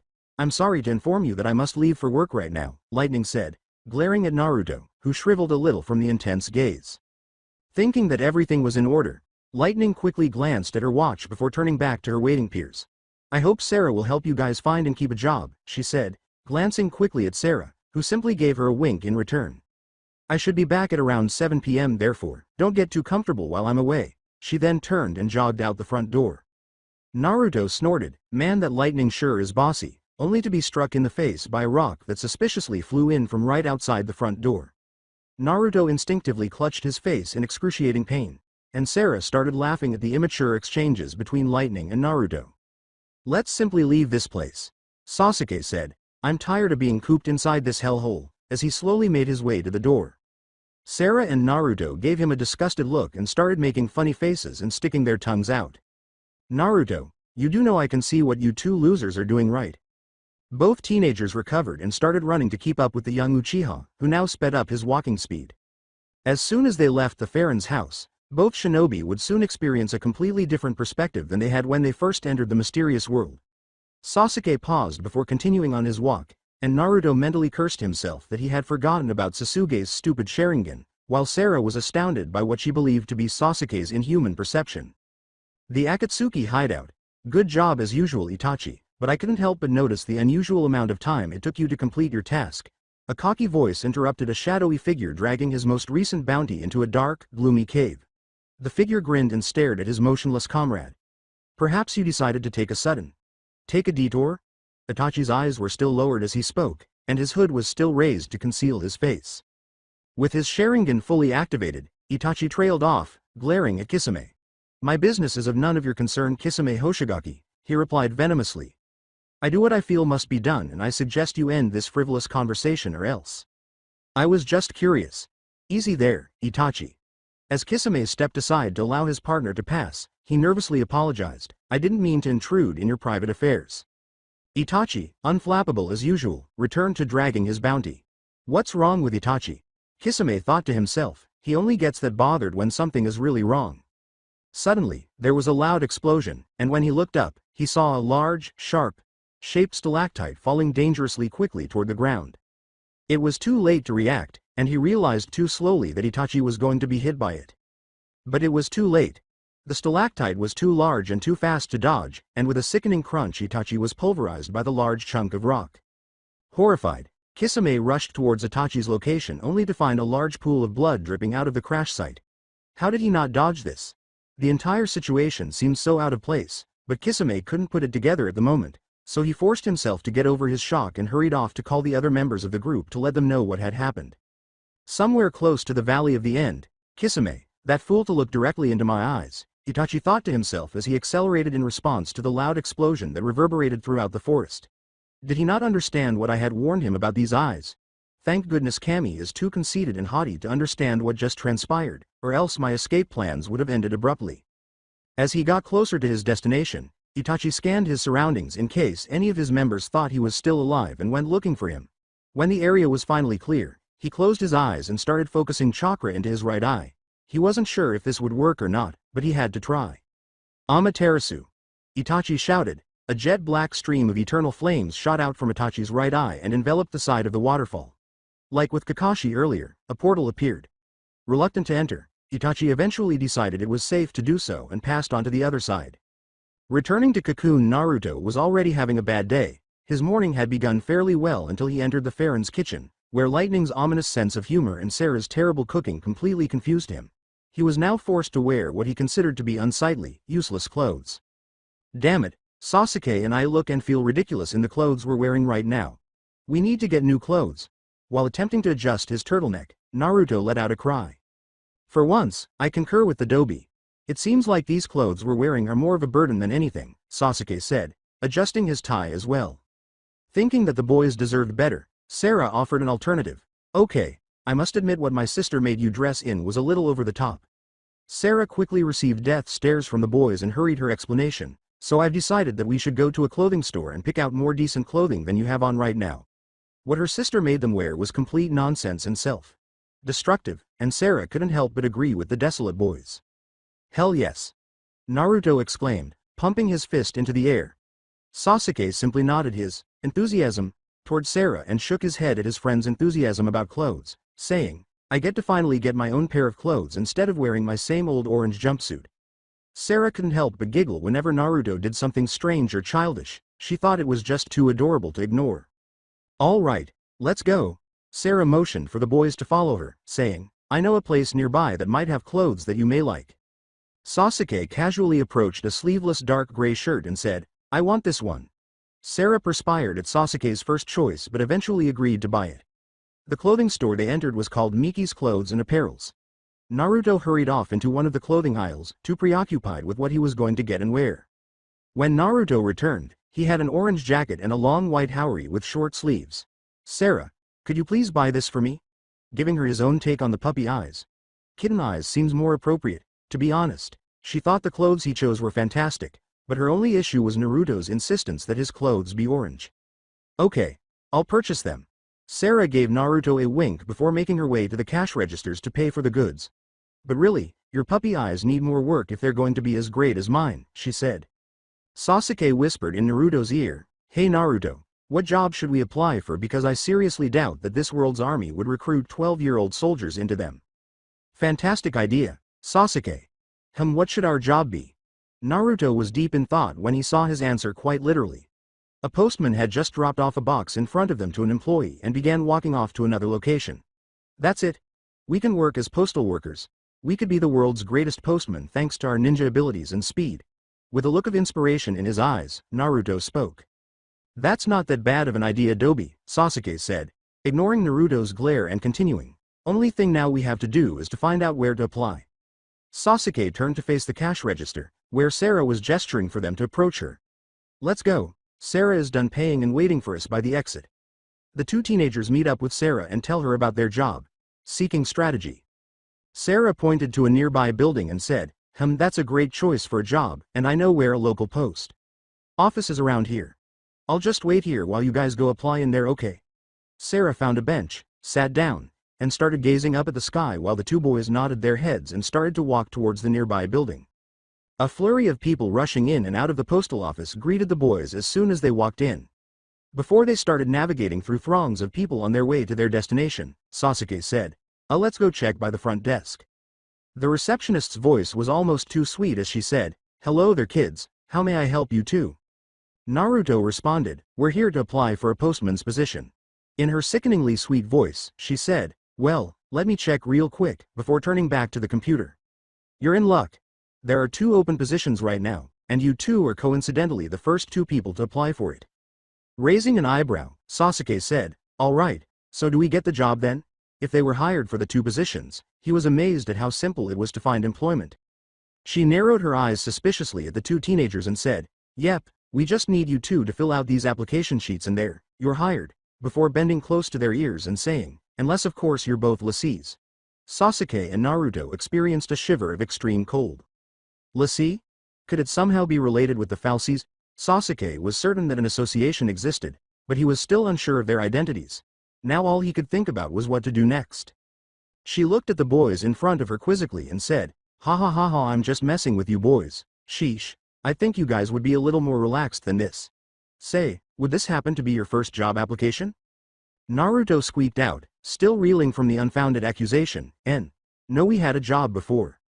She taps her finger on her cheek in a contemplative pose and says, well, that's good to hear.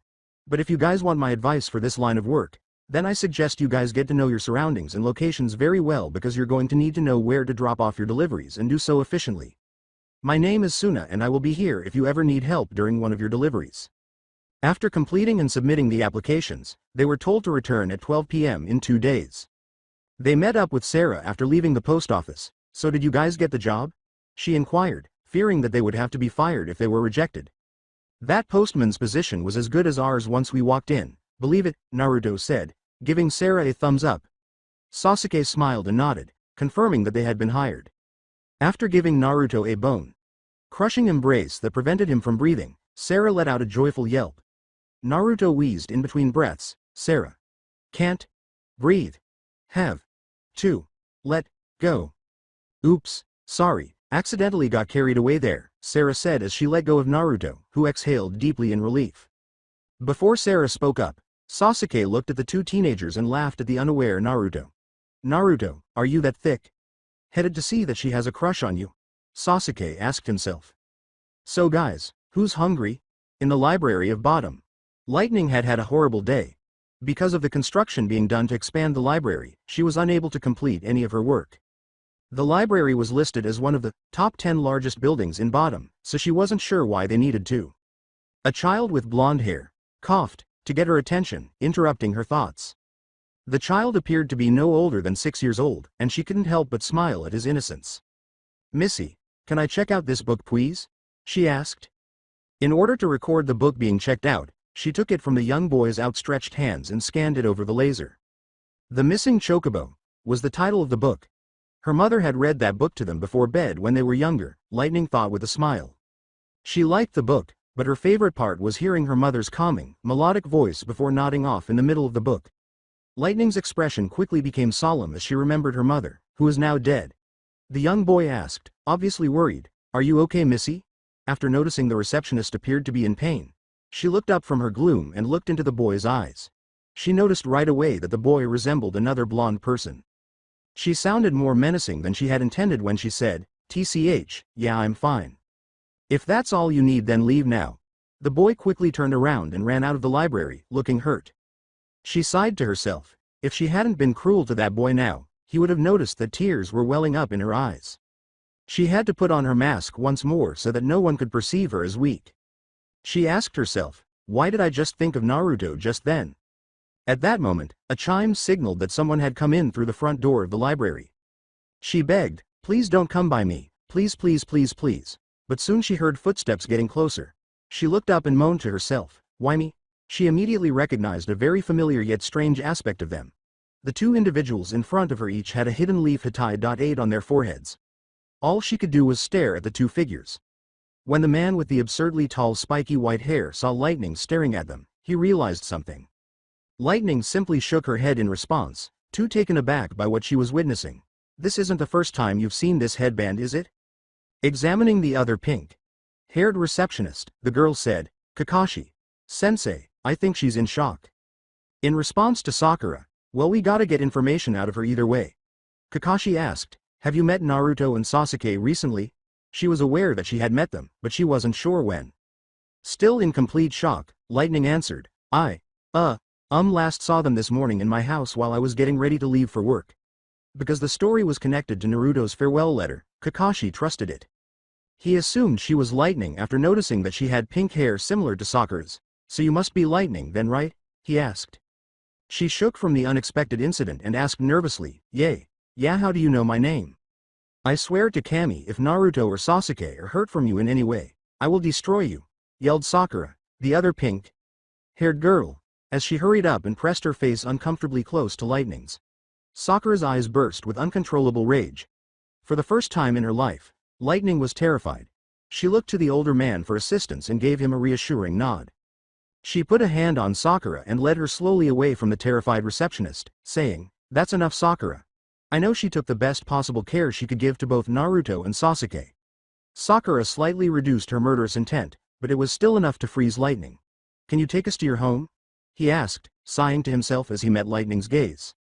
She nearly recovered from the shock by responding, of course. I can take you right now. Before she and her two followers left the library, she hastily completed her work and shut down her station. Returning to the Farron residence, a certain blonde boy gave Lightning a bear hug as soon as she entered the house. Naruto exclaimed, Lightning, we have a job. Now you can't kick us out, haha, as Sarah and Sasuke observed with conflicted feelings. Sasuke's was a pained joy at seeing his friend so happy, while Sarah's was one of pure joy at seeing Naruto embrace her sister. However, Naruto saw that something wasn't right. He sprang into a fighting stance, prepared to confront any threat, as he detected the presence of two additional individuals. Naruto abruptly froze when a familiar voice asked, is that any way to greet your fellow sensei? Sakura, Haruno and Kakashi. Sensei emerged from the doorway. The surprise reunion even took Sasuke by surprise. With his mouth hanging open, Naruto said, how did you find us?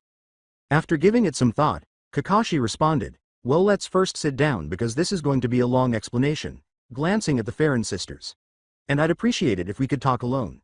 The sisters quickly left the living room after realizing what he meant, heading upstairs to leave them alone. Kakashi recounted to them every incident that preceded their encounter. Additionally, he had to inform Sasuke that Naruto had the nine-tailed fox fused inside of him. To the surprise of Sakura and Kakashi, Sasuke casually responded, I already knew he had it in him. Sasuke described his morning discovery. A flashback to the suddenly frozen Jinchuriki, Sasuke said aloud, so that's what you have in you. Sasuke interrupted Naruto, saying, Sasuke. Naruto, I had my suspicions but this only confirmed them. Sasuke smiled at his fellow shinobi and said, and no, knowing that you contain it doesn't change what I think of you, which is a stubborn dobi. With difficulty, Naruto answered, thank you, Sasuke. He was overjoyed that, unlike many of the villagers, Sasuke did not view him as a monster. Perhaps now they could actually mend their friendship. Grinning at Naruto's response to being called a girl, the speaker said, oh, don't get all girly on me now, Naruto. Come on, let's go get some breakfast. With a shrug, Sasuke went to the kitchen upstairs and said, I'll catch up with you in a little bit. There's something I must do first. The flashback has ended. Kakashi grinned at a bored Sasuke, saying, interesting, you figured out one of the Sharingan's capabilities. I gotta say I'm impressed, Sasuke. Sakura was acting strangely, and Sasuke said, whatever, like I said before, I had my suspicions. She had never once behaved like a fangirl. On the contrary, she remained silent the entire time and only spoke when necessary. He could really put up with this new Sakura. Sakura also noticed something strange during the conversations. Naruto had no intention of attracting her attention. He didn't seem as interested in her as he usually would, even though he wasn't avoiding her. Then she recalled his response to Lightning. Sakura wondered, does he love someone else? Kakashi interrupted, saying, all right kids, I think it's time for bed. It's getting pretty late and Sakura and I are pretty tired from this day's adventure. The Farron sisters appeared suspiciously quickly from the stairs and escorted the two ninjas to their sleeping rooms, which was an unusually large storage room. They had a knowing expression on their faces when they returned to the living room. Lightning just said, "We heard everything. Right now I don't care. But we're going to solve this colossal issue soon," Lightning said, interrupting Naruto and Sasuke before they could elaborate on their conversation. Lightning also gave the boys a look that suggested impending disaster. Trying to calm the hostile atmosphere, Sarah cheerfully added, "Right, so let's follow your fellow friends' examples and head to bed." Lightning was staring out the window as both boys started to go downstairs. Although Sarah was concerned about her sister, she chose not to pry into her private thoughts and instead started to ascend the stairs to her bedroom. Before leaving through the front door, Lightning remained there for a few more minutes. Naruto was unable to fall asleep. These new emotions, which he had never experienced before, were plaguing him. He could only describe them, and even then, he found it difficult to explain them. The emotions were similar to those he experienced when he was with Sakura, but they were stronger and more genuine. That was it. He needed to learn more about her and, more importantly, about how he was feeling. He rose from his slumber and started to make his way upstairs to Sarah's room. Sarah was recording the events of the day in her journal. Once more, she wrote about the event of the morning and how Sasuke and Naruto helped her. She also wrote about her experience at the store and her feelings upon being hired by the post office. However, her feelings for Naruto were the recurring theme in her entry. He was her hero, Prince Charming, the shining knight. Then she heard someone knock loudly on her door. She slid off her bed slowly and went to open her bedroom door, wondering who would be knocking at this hour. She was shocked to see that her biggest crush, Naruto, was the one who met her at the door. She hurried to her bed and tossed her diary beneath it. "Hi there, Naruto, is there something you need?" she said, trying to sound as composed as she could, embarrassed. Naruto nervously grasped his hair and said, "Hey Sarah, I just wanted to ask you some questions regarding, Lightning." Oh. His sudden interest in Sarah's older sister made her heart sink. Her heart felt heavy now, as if it might burst from her chest at any time. He quickly followed up, fearing that Sarah would be disgusted by his interest in any of them. "I'm sorry, maybe I should go since it seems like I offended you." Sarah gave him a weak smile, and even though it wasn't his fault, he still tried to take the blame and try to cheer her up. "No, everything's fine. Sure, I'll talk to you about Lightning," Sarah brightly answered, attempting to conceal her pain as best she could. She sat down on her bed and signaled to Naruto to join her by patting herself. Naruto complied, and before long, they were sitting next to one another in awkward silence. "Was Lightning always like this?" Naruto finally asked, breaking the silence. As he saw Sarah tilt her head in perplexity, he clarified, "I mean, was she always this cold, this distant?" Sarah considered it as she gazed at the carpet below. She wasn't always this way, though. She was the more boisterous of the two sisters when their parents were still living. It's funny how much a traumatic experience can alter a person. Naruto nodded in comprehension. "No, she wasn't like this all the time. She was once like me, maybe even more cheerful." He was aware that a person could be transformed by numerous traumatic experiences. The fact that he didn't know his parents was further evidence of that. "What is Lightning's favorite flower?" Naruto asked, looking Sarah in the eye. Naruto had discovered from Ino that bringing a woman her favorite flower could sometimes win her heart. Unprepared for such a question, Sarah shook her head and responded, "Funny thing you ask. You see, her favorite flower is a rose. It would be almost cliché except she doesn't like it for the obvious reasons." Perplexed, Naruto was about to ask why, but Sarah interrupted him by saying, "You're going to have to ask her yourself, Naruto, because I feel it's too personal to her for me to reveal that about her." She pushed Naruto toward the door and urged him to go look for her, saying, "Actually, you could ask her tonight. She can be found walking along the beach. If you hurry, you might be able to catch up with her." After thanking Sarah for her time and for answering some of his questions, Naruto got up and walked out of her bedroom. However, Sarah returned to hopelessness after his departure. Climbing to her roof and gazing up at the stars was the only way she could find inner peace. That's what she always did when she was upset. She got out of bed and trudged up a nearby spiral staircase that led to the roof. She was shocked to see someone when she arrived at the roof. On the roof, Sasuke was performing precisely what she had planned to do. This aspect of Sasuke shocked her a lot because she had always thought of him as a cocky little brat. When Sasuke noticed her, he turned to face her and asked, "Can't sleep either?" Sarah simply nodded. Sasuke simply shrugged and resumed stargazing. Sarah cautiously took a seat next to the young Uchiha and started gazing up at the sky. She finally couldn't contain her curiosity and asked, "Sasuke, why aren't you like this all the time?" Sasuke didn't respond, so she figured he didn't want to respond, and she quickly returned to her introspective thoughts. "You wouldn't understand." Sasuke's abrupt outburst cut Sarah off in her tracks. She replied, "Try me." Now that she was fully focused on Sasuke, she wanted to know more. Without glancing at Sarah, Sasuke remarked, "Let's just say something personal happened in my life to make me this way." Angry at the Uchiha's unwillingness to reveal anything private, Sarah remarked, "Well, your subliminal thoughts aren't helping me understand at all." Sasuke gave Sarah a quick glare before averting his gaze once more. "How would you act if your sister killed your entire family? Everyone you loved, killed by lightning's hands? Then, you would understand." Sarah looked at Sasuke in utter disgust, stunned by the situation. "So what? It's not like you're the only person who experienced a tragic loss. My parents died 4 years ago, and you know what? I didn't roll over and die. Sure, it hurt and I wanted revenge, but you know what? Retribution only ends in more pain and suffering. If that is your life's goal, then I pity you. I truly do, because you're throwing away your life for something that you couldn't prevent.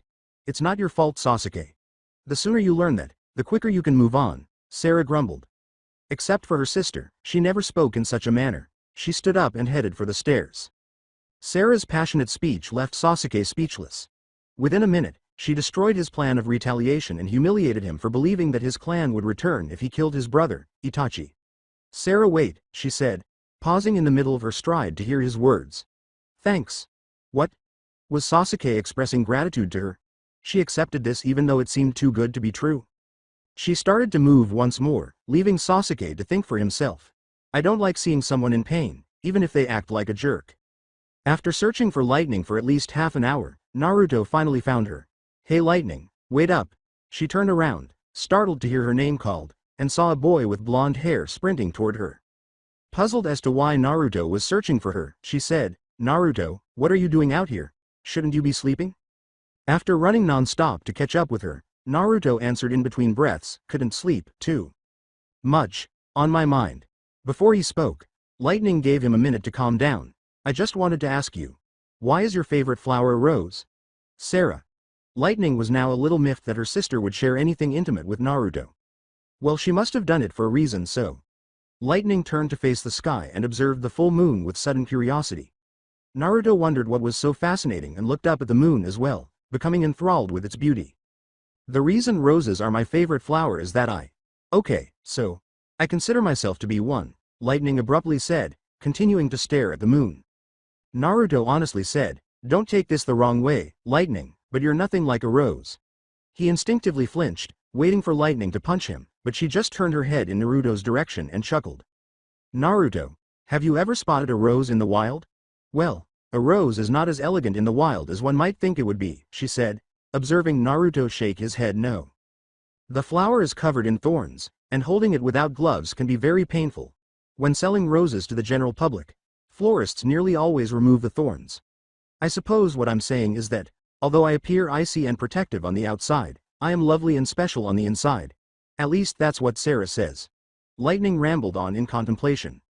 After saying that, Lightning gave Naruto a curious look and said, "I think you got things mixed up, Lightning. I think Sarah is the rose and you are the thorns."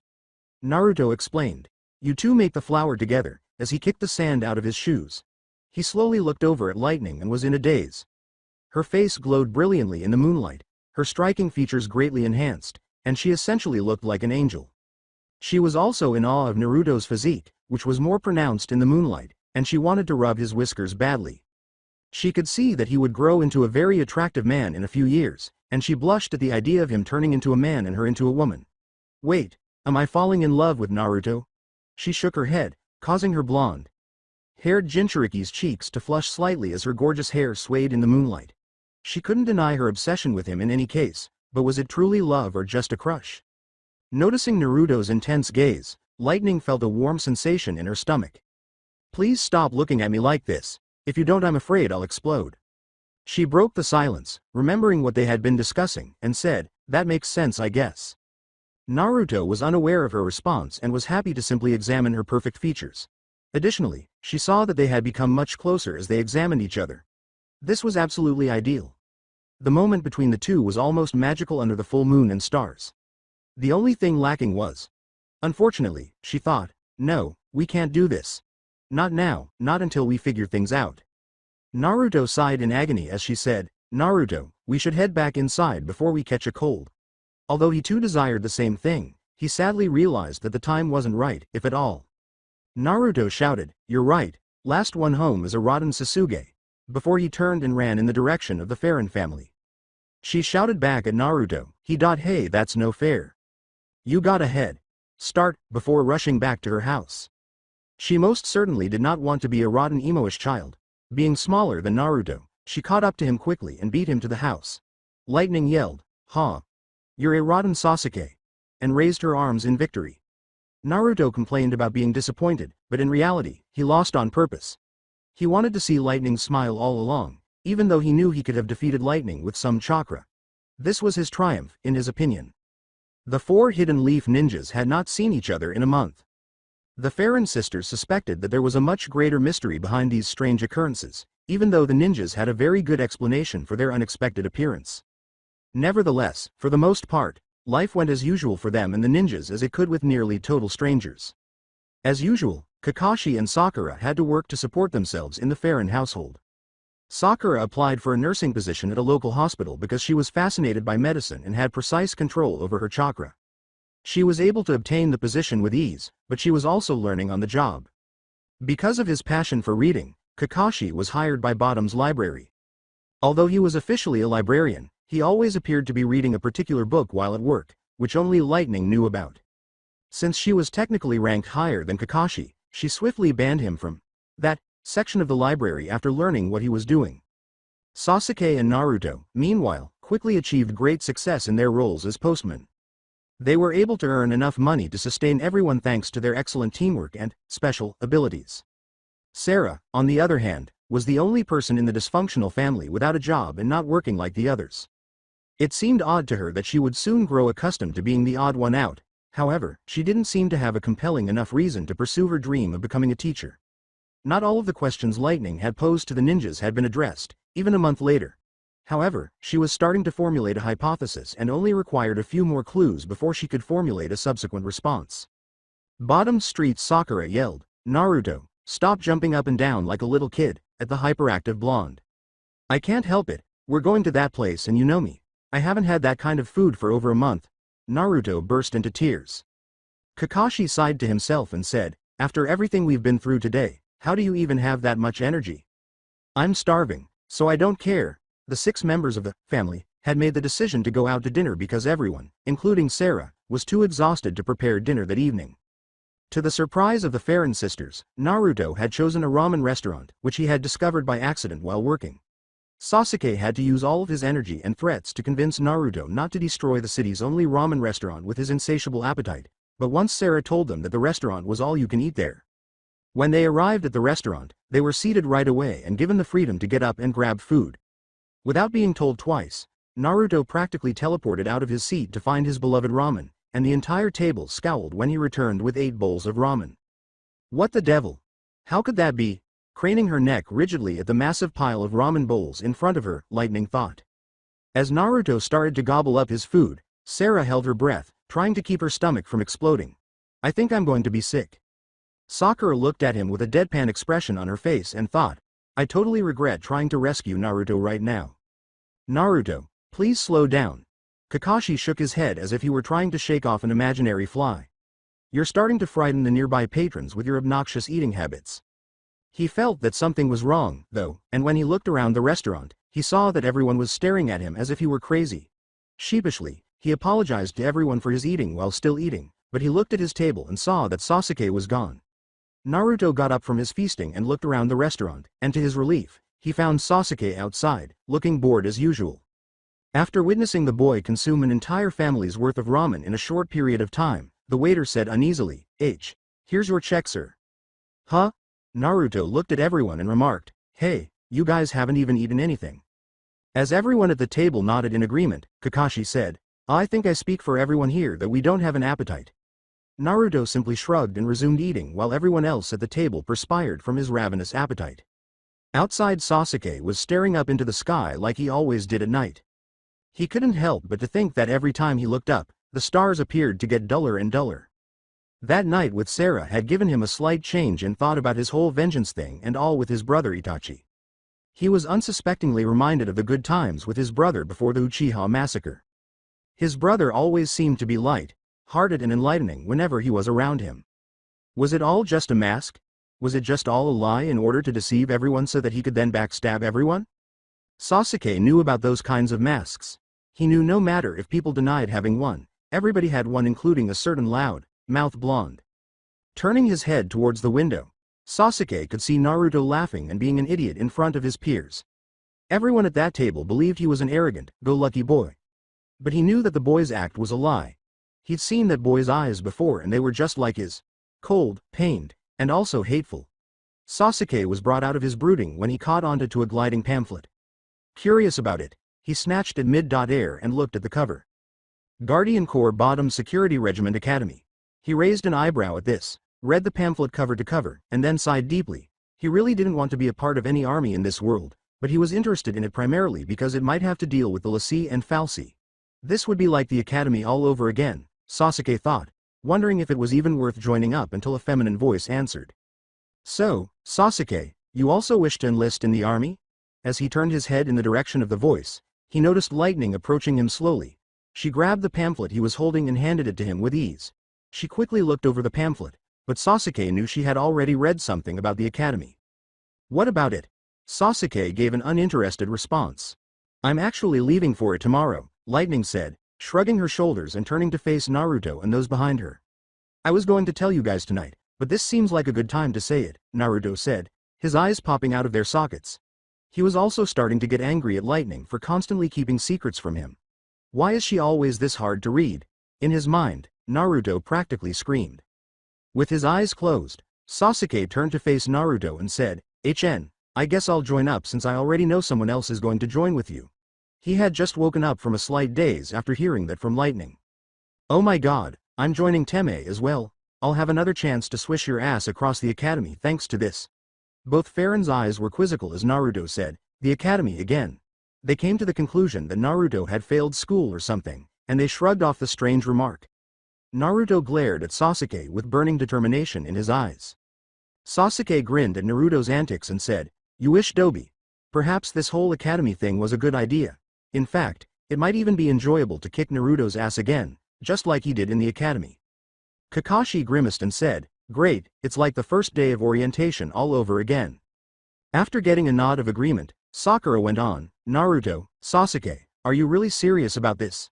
Well, I guess good luck to you guys. She muttered the remaining words. Sakura, will you not participate as well? Why wouldn't she want to be a soldier? Asked Naruto, puzzled. Sakura looked up at Kakashi and said sadly, Thanks for your thoughtfulness, Naruto, but I think I'm better off being a nurse than a soldier. Kakashi just gave her his famous eye smile. After reading the pamphlet, Kakashi discovered that the program lasted 4 years. Yikes, after thinking to himself, this is going to complicate everything, Kakashi said aloud. Alright folks. Let's head home and celebrate since this will be our last night together for a long while. Everyone nodded sympathetically and started walking back home. It seemed like an eternity to everyone, and they were all relieved when they finally arrived home. Well, if Lightning is chasing her dream of becoming a soldier, maybe I should chase my dream also, Sarah thought deeply to herself. When the celebration ended, everyone went to their respectable bedrooms to sleep for the night, with Naruto and Sasuke heading down to the basement to get the rest of their belongings ready for tomorrow's trip. The celebration was nothing more than a simple get-together in the living room. Everyone seemed too preoccupied with the impending events to truly focus on having fun. Hey Sasuke, why did you decide to join? With seriousness, Naruto inquired.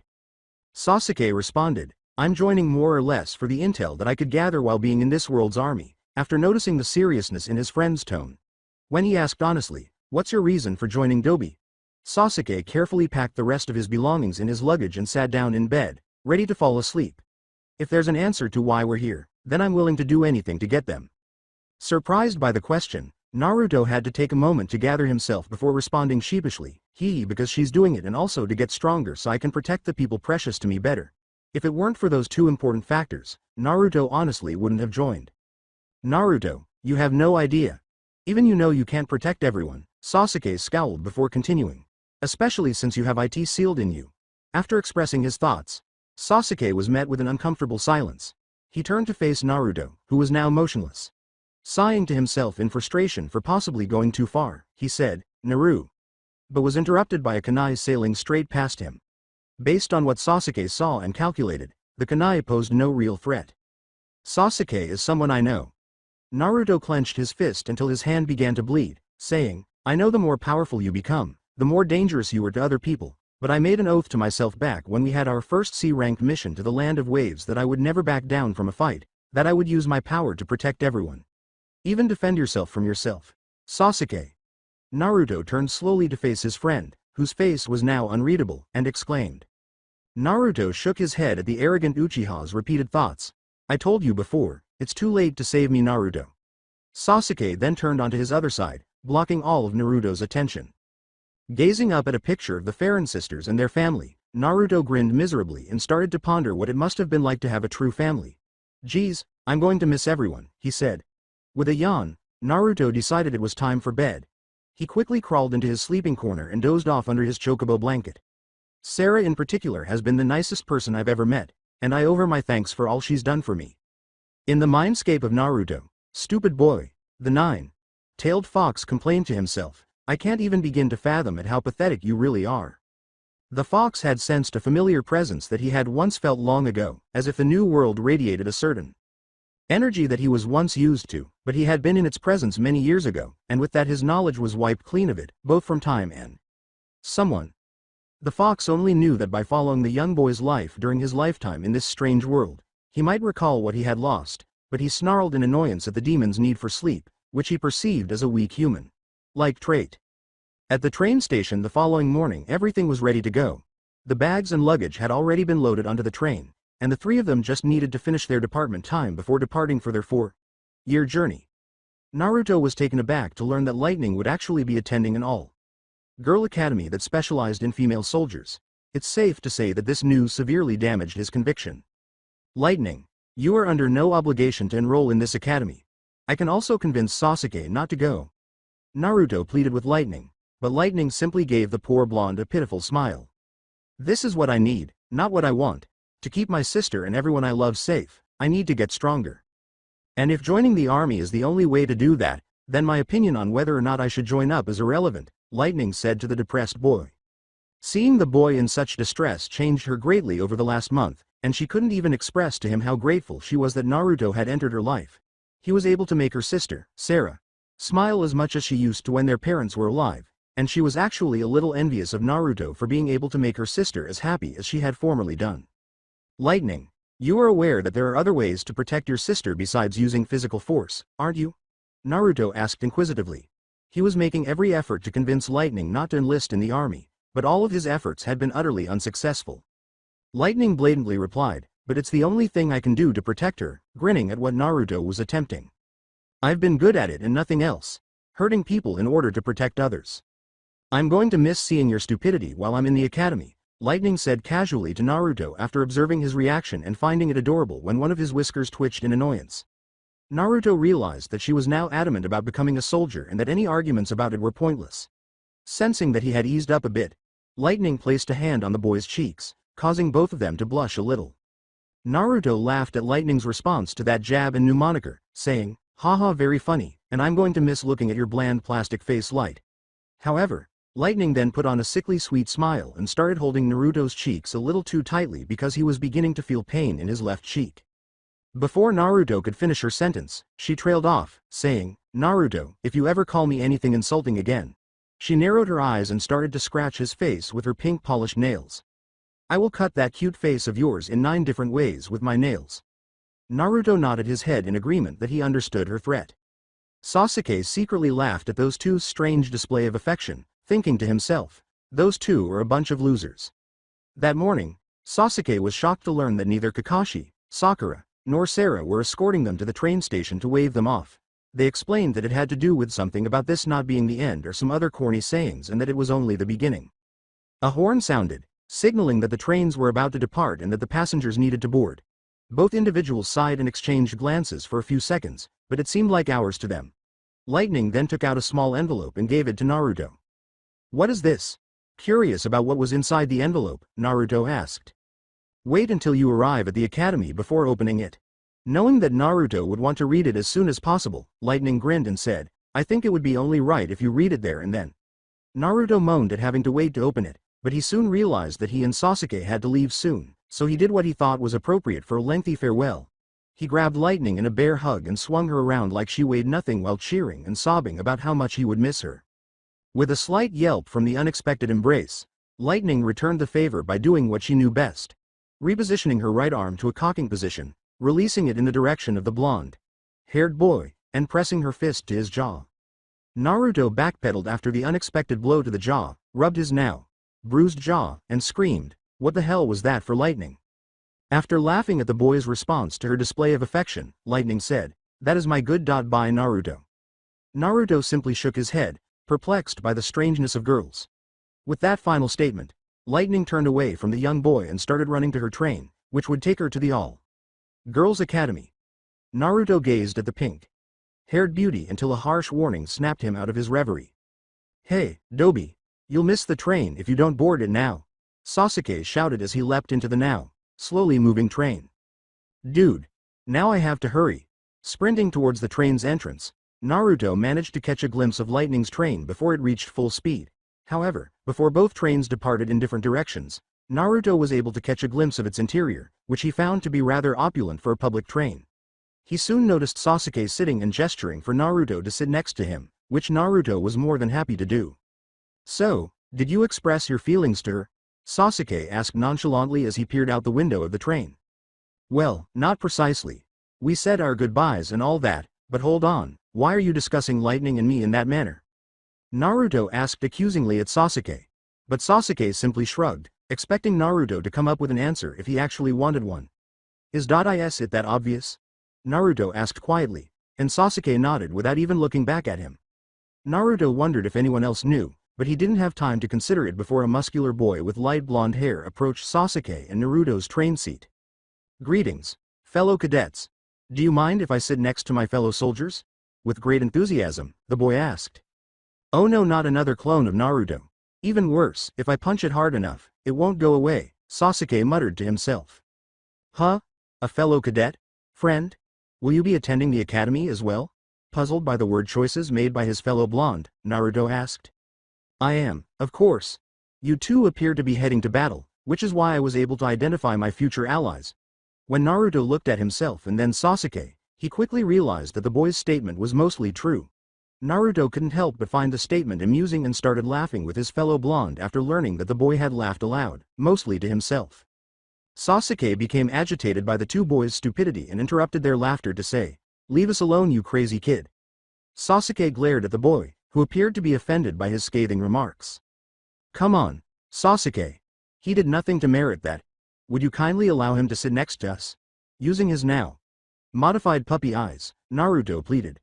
Rather than relying solely on his eyes, he also started to sadly stroke his whiskers. Naruto quietly congratulated himself and thanked Sarah for helping him create Puppy Eyes 2.0, but Sasuke finally gave in and let the boy sit by them because he was more embarrassed by his friends' antics than by their cuteness. "What is your name, Musclehead?" Sasuke asked the now jovial boy across from him, sighing aloud and glaring at him. Sasuke spoke without showing any signs of emotion. "Oh, I see. I should have introduced myself. I apologize, my name is Snowvilliers."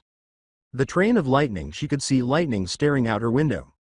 The final 12 years of her life were on her mind. She was reflecting on how abrupt her parents' deaths had been.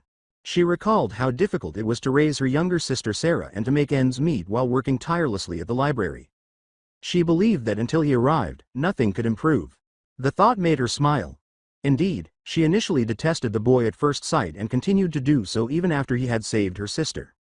"Who would have thought that brat would have had such a big impact on my life?" However, it was in the kitchen that evening that she became aware of the boy's true nature. She felt that she owed that boy something because, without even realizing it, he had strengthened her. She would make amends and give him a sincere thank you the next time she saw him, but she would never tell him that outright. She was thinking about the academy now. Grand Pulse was the rightful owner of that title, but she had heard tales of the academy being nothing short of hell. The tales of that location made her shudder. She had heard that only savages and monsters could live down there, and that it was nearly impossible to live there. She still wanted to know why it was so despised, though. Though she wrote it off as paranoia, she thought there might have been a secret surrounding it. Lightning was greeted by a girl with green eyes and brown hair who said, "Hi there." Lightning gave the happy girl a less than enthusiastic, "Hi," raising an eyebrow at the formalities. "What's your name?" she asked again in an attempt to be friendly, frowning at the girl's straightforward response. "Lightning," was her bland response. The girl thought aloud, "Oh, that's kinda a silly name for someone." In a risky response, Lightning said, "Don't like it then you're more than welcome to leave." She was getting annoyed with this girl. The girl hesitantly said, "Eek, I didn't mean it like that. I just meant that it wasn't a common name if you know what I mean," in the hopes that her first attempt at friendship wouldn't turn into her first enemy. Lightning was suddenly irritated with the brown-haired girl and said, "Tisk, what do you want, girl?" The girl was debating whether or not to continue talking to her, but she ultimately decided to commit. Innocently, she said, "I was wondering if I could sit by you?" It was this. There was still a possibility that they could become friends if she said yes, and if she declined, she would still have no friends, though. Lightning surveyed the cabin and saw that there were many vacant seats available for the girl to choose from. Lightning asked herself, "Why does she want to sit by me of all people?" and was deep in thought until the young girl's voice interrupted her. "This is where you say something like, 'Yes, you can sit by me,' or 'No, I think you're a crazy, self-conscious, low self-esteemed, ugly bitch.'" The girl's voice was unusually calm as she listed. Lightning was stunned by what the girl had just said and didn't know how to react other than to ask, "Are you okay?" Lightning asked with a hint of emotion.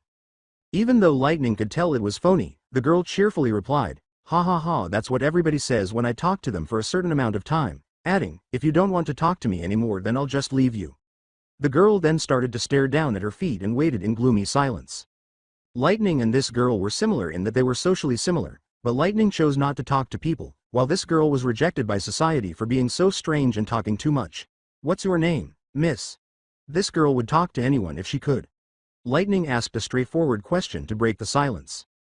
"My name is Eve Eddleton," was the girl's sincere response as she abruptly turned to face Lightning and grinned broadly. Her voice was now confident as she spoke. Lightning nodded her head in agreement and said, "Well, Eve, if you don't mind sitting by a depressing girl like me then you're more than welcome to sit next to me." The young girl practically leapt for joy before taking a seat across from Lightning, her long ponytail swinging back and forth so quickly that it appeared to Lightning like a dust tornado. She was then inundated with small talk with Eve, who didn't seem to be breathing at all from all of her talking. Maybe this was a terrible decision, Lightning reflected before finally deciding. "As much as I would love to talk to you all day, I would really appreciate it if you would just shut up for the rest of the train ride." Lightning had to wince at what she said, but she knew that if she didn't, the girl would never stop talking. Taking the hint, the girl quickly stopped talking and was content to hum to herself and stare out the window. Lightning sighed quietly to herself, deciding that the humming was preferable to the talking the girl could do, and was soon drawn back into her deep thoughts. Unidentified place. "I'm pleased to inform you, Master, that the boy with the blonde hair and the boy with the raven hair have been sent to the academy." A man bowed down to his enigmatic master and said, "If my last report was accurate, they should graduate in 4 years. A good servant at work." The enigmatic man sat on his throne and said, "You have further helped set the pieces in motion to my plan to bring peace to Cocoon." The man bowed and then vanished into thin air, saying, Thank you, Master. My plans will be implemented in 8 years. All of humanity will be destroyed and I will be freed. The stupid humans are unaware that they are under the control of a fal'Cie no less, and that because I am in charge of the sanctum, I determine their fate, which is certain to be death and destruction. The purge will be the first step toward the destruction of both worlds." It had taken 6 hours for the train to finally reach the academy, but for Naruto and Sasuke it felt like it had taken 60 hours. During the train ride they had learned more about their fellow blonde buddy, Snow. He told them that he joined this academy because he wanted to gain the ability to protect everyone he held dear no matter what. This explanation earned him a scowl from Sasuke, who only used this information to support his idea of Snow being an exact clone of Naruto. Snow also told them a little bit about his background. His dad was also part of the Guardian Corps and drew his inspiration from him. That's when Snow's other side appeared. His dad had died during one of his missions, as Snow vaguely recalled it, was an escort mission involving a family and moving them to a safe house. But the mission was jeopardized because of a traitor in his dad's squad who in turn killed everyone, including Snow's father, except, strangely enough, 2 pink-haired girls. The killer would end up being killed by one of Snow's father friend who had sought the killer out for vengeance. But the mission report that came in from that whole mission was baffling. The killer had been killed as a Sith. The report had way too many holes for it to be concrete, but it was the only reliable information they had. The two surviving girls sounded so much like Lightning and Sarah that Naruto and Sasuke couldn't help but feel a chill go down their spines when they heard this story. The fact that one girl was 8 and the other was 6 was further proof. Before Snow could delve deeper into his personal life, the train abruptly stopped, and everyone on board realized that they had just arrived at the academy. All the boys were herded outside and organized into a single line that stretched all the way from the entrance to the train all the way to the entrance to the academy. The gang had to wait another grueling 2 hours before they could enter the building and were soon escorted to a nearby classroom. All three of them picked a specific desk to sit so they could all sit side by side to one another. Naruto took this moment of calm to look around the room. If he didn't know that he was in another world, he might have mistaken this classroom to be one of the many classrooms in Konoha's academy. There were a couple of differences though. 1. There were at least 200 boys in this classroom alone. And secondly, the desks themselves were made out of pure iron. Naruto found out the hard way when he accidentally stubbed his toe on one of the legs to the desk. Also, it appeared that each row had 3 desks side by side to one another. Naruto believed there was a reason for this certain grouping but couldn't figure it out yet. Just then a tall, muscular, menacing man entered the room. He had what looked like to be official Guardian Corps uniform on and creepy-looking cane in his right hand, that he was currently twirling with in his hand. All right, ladies, pay attention. I believe I entered the wrong academy, but I'm not sure what kind of a prank my superiors are playing on me. But my job is to make you into men so that by the time you graduate, if you graduate, you'll be so masculine that you'll be eating tree bark for breakfast and dirt for dessert, the man remarked with complete contempt. The last I checked, the all-boys academy didn't include any girls in it. Every student simply stared at their new instructor in shock, asking themselves, is this guy real? Everyone pondered. Oh no. What is it that makes me think this guy and Ibiki would be a perfect match? I didn't think this day could get any worse until I felt it, Naruto whimpered to himself, referring to the vibration in his right pocket that immediately made him realize he was completely mistaken. Choco. Choco. Choco. Choco. Choco. Chocobo. Don't you want some chocolate too? I love it. Choco. Choco. Chocobo. Choc. Naruto had reached into his pants pocket in desperation and nearly smashed the off button on his communication device to stop the music, but the damage was done, and his friends around him gave him 2 different responses. With his arms wrapped around his trembling head, Sasuke slammed his head against the desk and yelled, "Damn it, Naruto." It was pretty damn freaking close to being kissed by him, but this was probably even more embarrassing. But Snow had a different idea than Sasuke. Nice ringtone, bro. Would you mind telling me how to obtain one of those?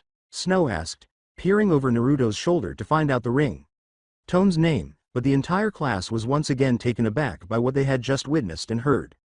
Did I just hear a ringtone that was congratulating Chocobo? The man asked with obvious bewilderment. Naruto slowly nodded, confirming that yes, there was indeed a ring tone about chocobas. I see. Now get up, boy. What is your name, you ugly blonde haired whiskered faced brat? Naruto asked, grudgingly complying as he considered standing. The man made a demand. He squeaked out, sensing the full killer intent flowing directly from the man's eyes to Naruto's soul. Naruto. Since we're here in its orientation, I might as well talk to you people about the rules on communication devices, the man said, slowly examining Naruto from head to toe and scowling at the young child. They are covered by a single rule. During my time at this academy, communication devices are strictly prohibited.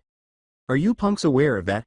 Numerous pupils nodded, including Naruto, who had the appearance of a bobblehead whose head was about to pop off. Now pass them up before another. Now if anyone is caught using any communication devices. The man trailed off, making the boys lean in to hear him more clearly. You will be expelled right there and then. Accident happens again.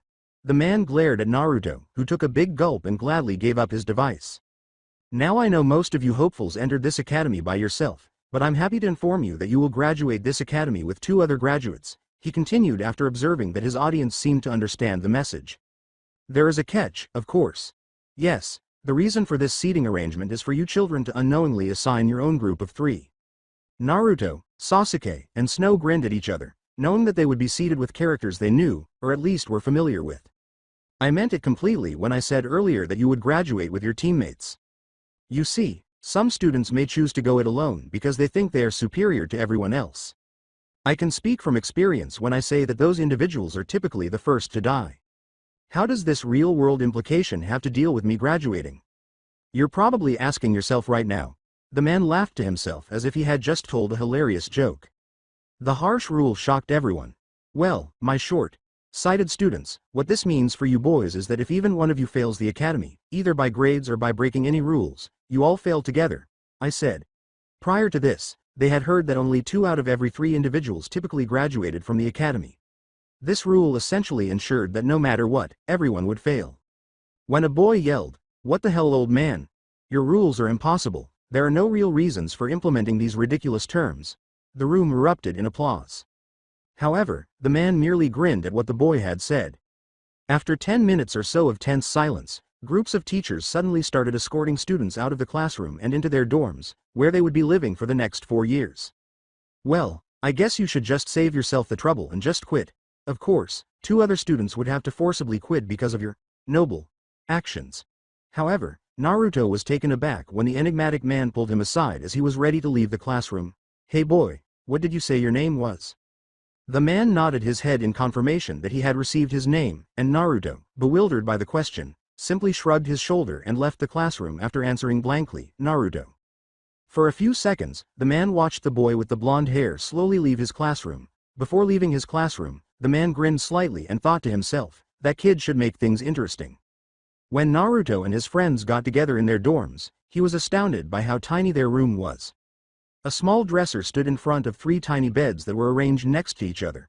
He surmised that the other room was merely a tiny bathroom. Naruto sighed as he unloaded his bags and started cleaning the room with his fellow bunkmates. "So Naruto, seriously, will you tell me where you got that ring?" Tone? Snow demanded. "Actually, I found that ring. Tone from a close friend of mine. She had it on her phone and I couldn't help but to want it on mine too," replied Naruto. Sarah had always had a thing for Chocobo, and Naruto was no exception. "Ah, I see. Well, I guess I should find my own ring. Tone, since it's owned by more than one person." Snow laughed. "Hey Naruto, wanna play?" Sasuke cut the 2 blondes off with a frustrated, "No, we are definitely not doing that again right now or ever." They only played I Spy during the entire train ride, and the only thing they spied was Sasuke's duck-ass hair. Sasuke spit out, "Let's just go to sleep and be done with today already." As he crawled under his covers, both blondes simply stuck their tongues out at the boy with the raven hair, but they soon started to feel sleepy. Before long, the 3 boys were sound asleep in their cozy beds. However, it must be acknowledged that the combined noise of 2 boisterous boys snoring loudly in their sleep made it extremely difficult for the students sleeping in their bedrooms, which were close to the 3 boys. Because he was accustomed to Naruto's snoring and could easily nod off in his presence, Sasuke grinned slightly while he slept. The sound of a dark voice yelling, "Wake up boy," startled a very anxious boy out of his sleep. Naruto lashed out in frustration, "Aw damn it. What do you want, Fox? Man." This boy was starting to get annoyed with the whole telepathic connection. "There's something we must discuss." Naruto quickly felt an odd pain on his cheek and reached up to start massaging his freshly slapped cheek, which was now swollen. "Blah blah blah. Can we talk about this when I'm more awa?" As he slowly rose to his 4 legs, Kyuubi yelled, "Baka. Shut up and listen, because the next time I slap you it will be with a balled fist." Forcing Naruto to quickly nod his head in realization that he was now fully awake. And he saw that he was in the cage of the fox.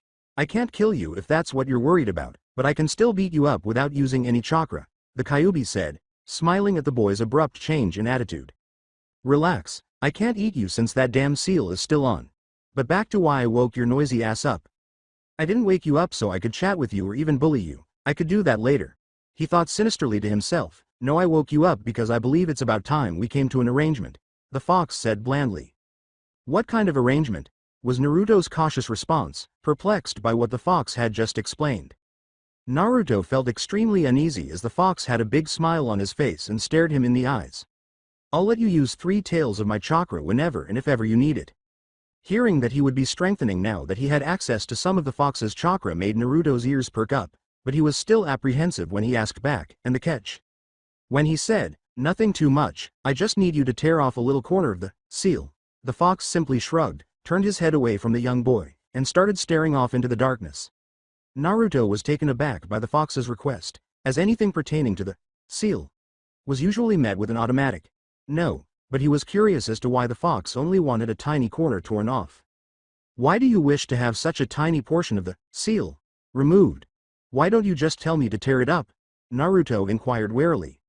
Well, as much as I would want you to tear the whole seal off, you wouldn't even think about doing so even though you hardly think at all, the fox said, ignoring Naruto's criticism of his intelligence.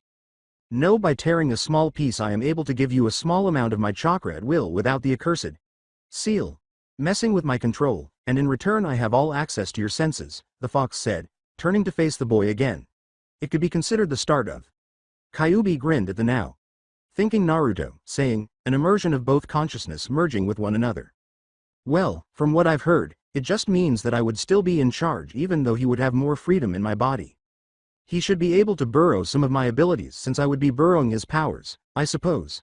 It seems safe enough, Naruto said to himself before turning to face the nine-tailed fox, who was now waiting patiently. All right, you got a deal. After that, Naruto walked over to the seal and carefully tore off a small corner of it. He felt as though he had 10 times more strength than before and an energy rush came through his body. Smirking at the now astonished Naruto, Kyuubi couldn't help but feel a little human from what he saw. Shaking off his thoughts, he spoke up, narrowing his eyes at Naruto and saying, now that we have that settled with, you may leave my domain now. Naruto quickly realized that the fox wanted him to stop thinking, so he cut off the connection. When Naruto left, the fox sighed with relief and grinned to himself as he huddled in his cage, thinking, one step closer to totally taking over that stupid boy. The three boys were rudely awakened the following morning when they were dragged from their beds and flung out into the hallway. Before they could even get dressed, a teacher led them to a classroom, which, strangely enough, looked to be the same one they had been in the previous day. Their suspicions were confirmed when the same man from the previous day entered the room. Oh, the first day of instruction. The man snorted and then looked back at the whiteboard behind him. Today we are learning the basics. Well, you boys are, and first things first. The man paused and looked around the room, focusing on Naruto's group for an uncomfortable moment before saying, you three, what are your names? The man made a demand. Snow, who was closest to the man, got up and said, I'm Snow Villiers. Before Sasuke got up as well, Snow sat back down. He sat down after saying, I'm Sasuke Uchiha.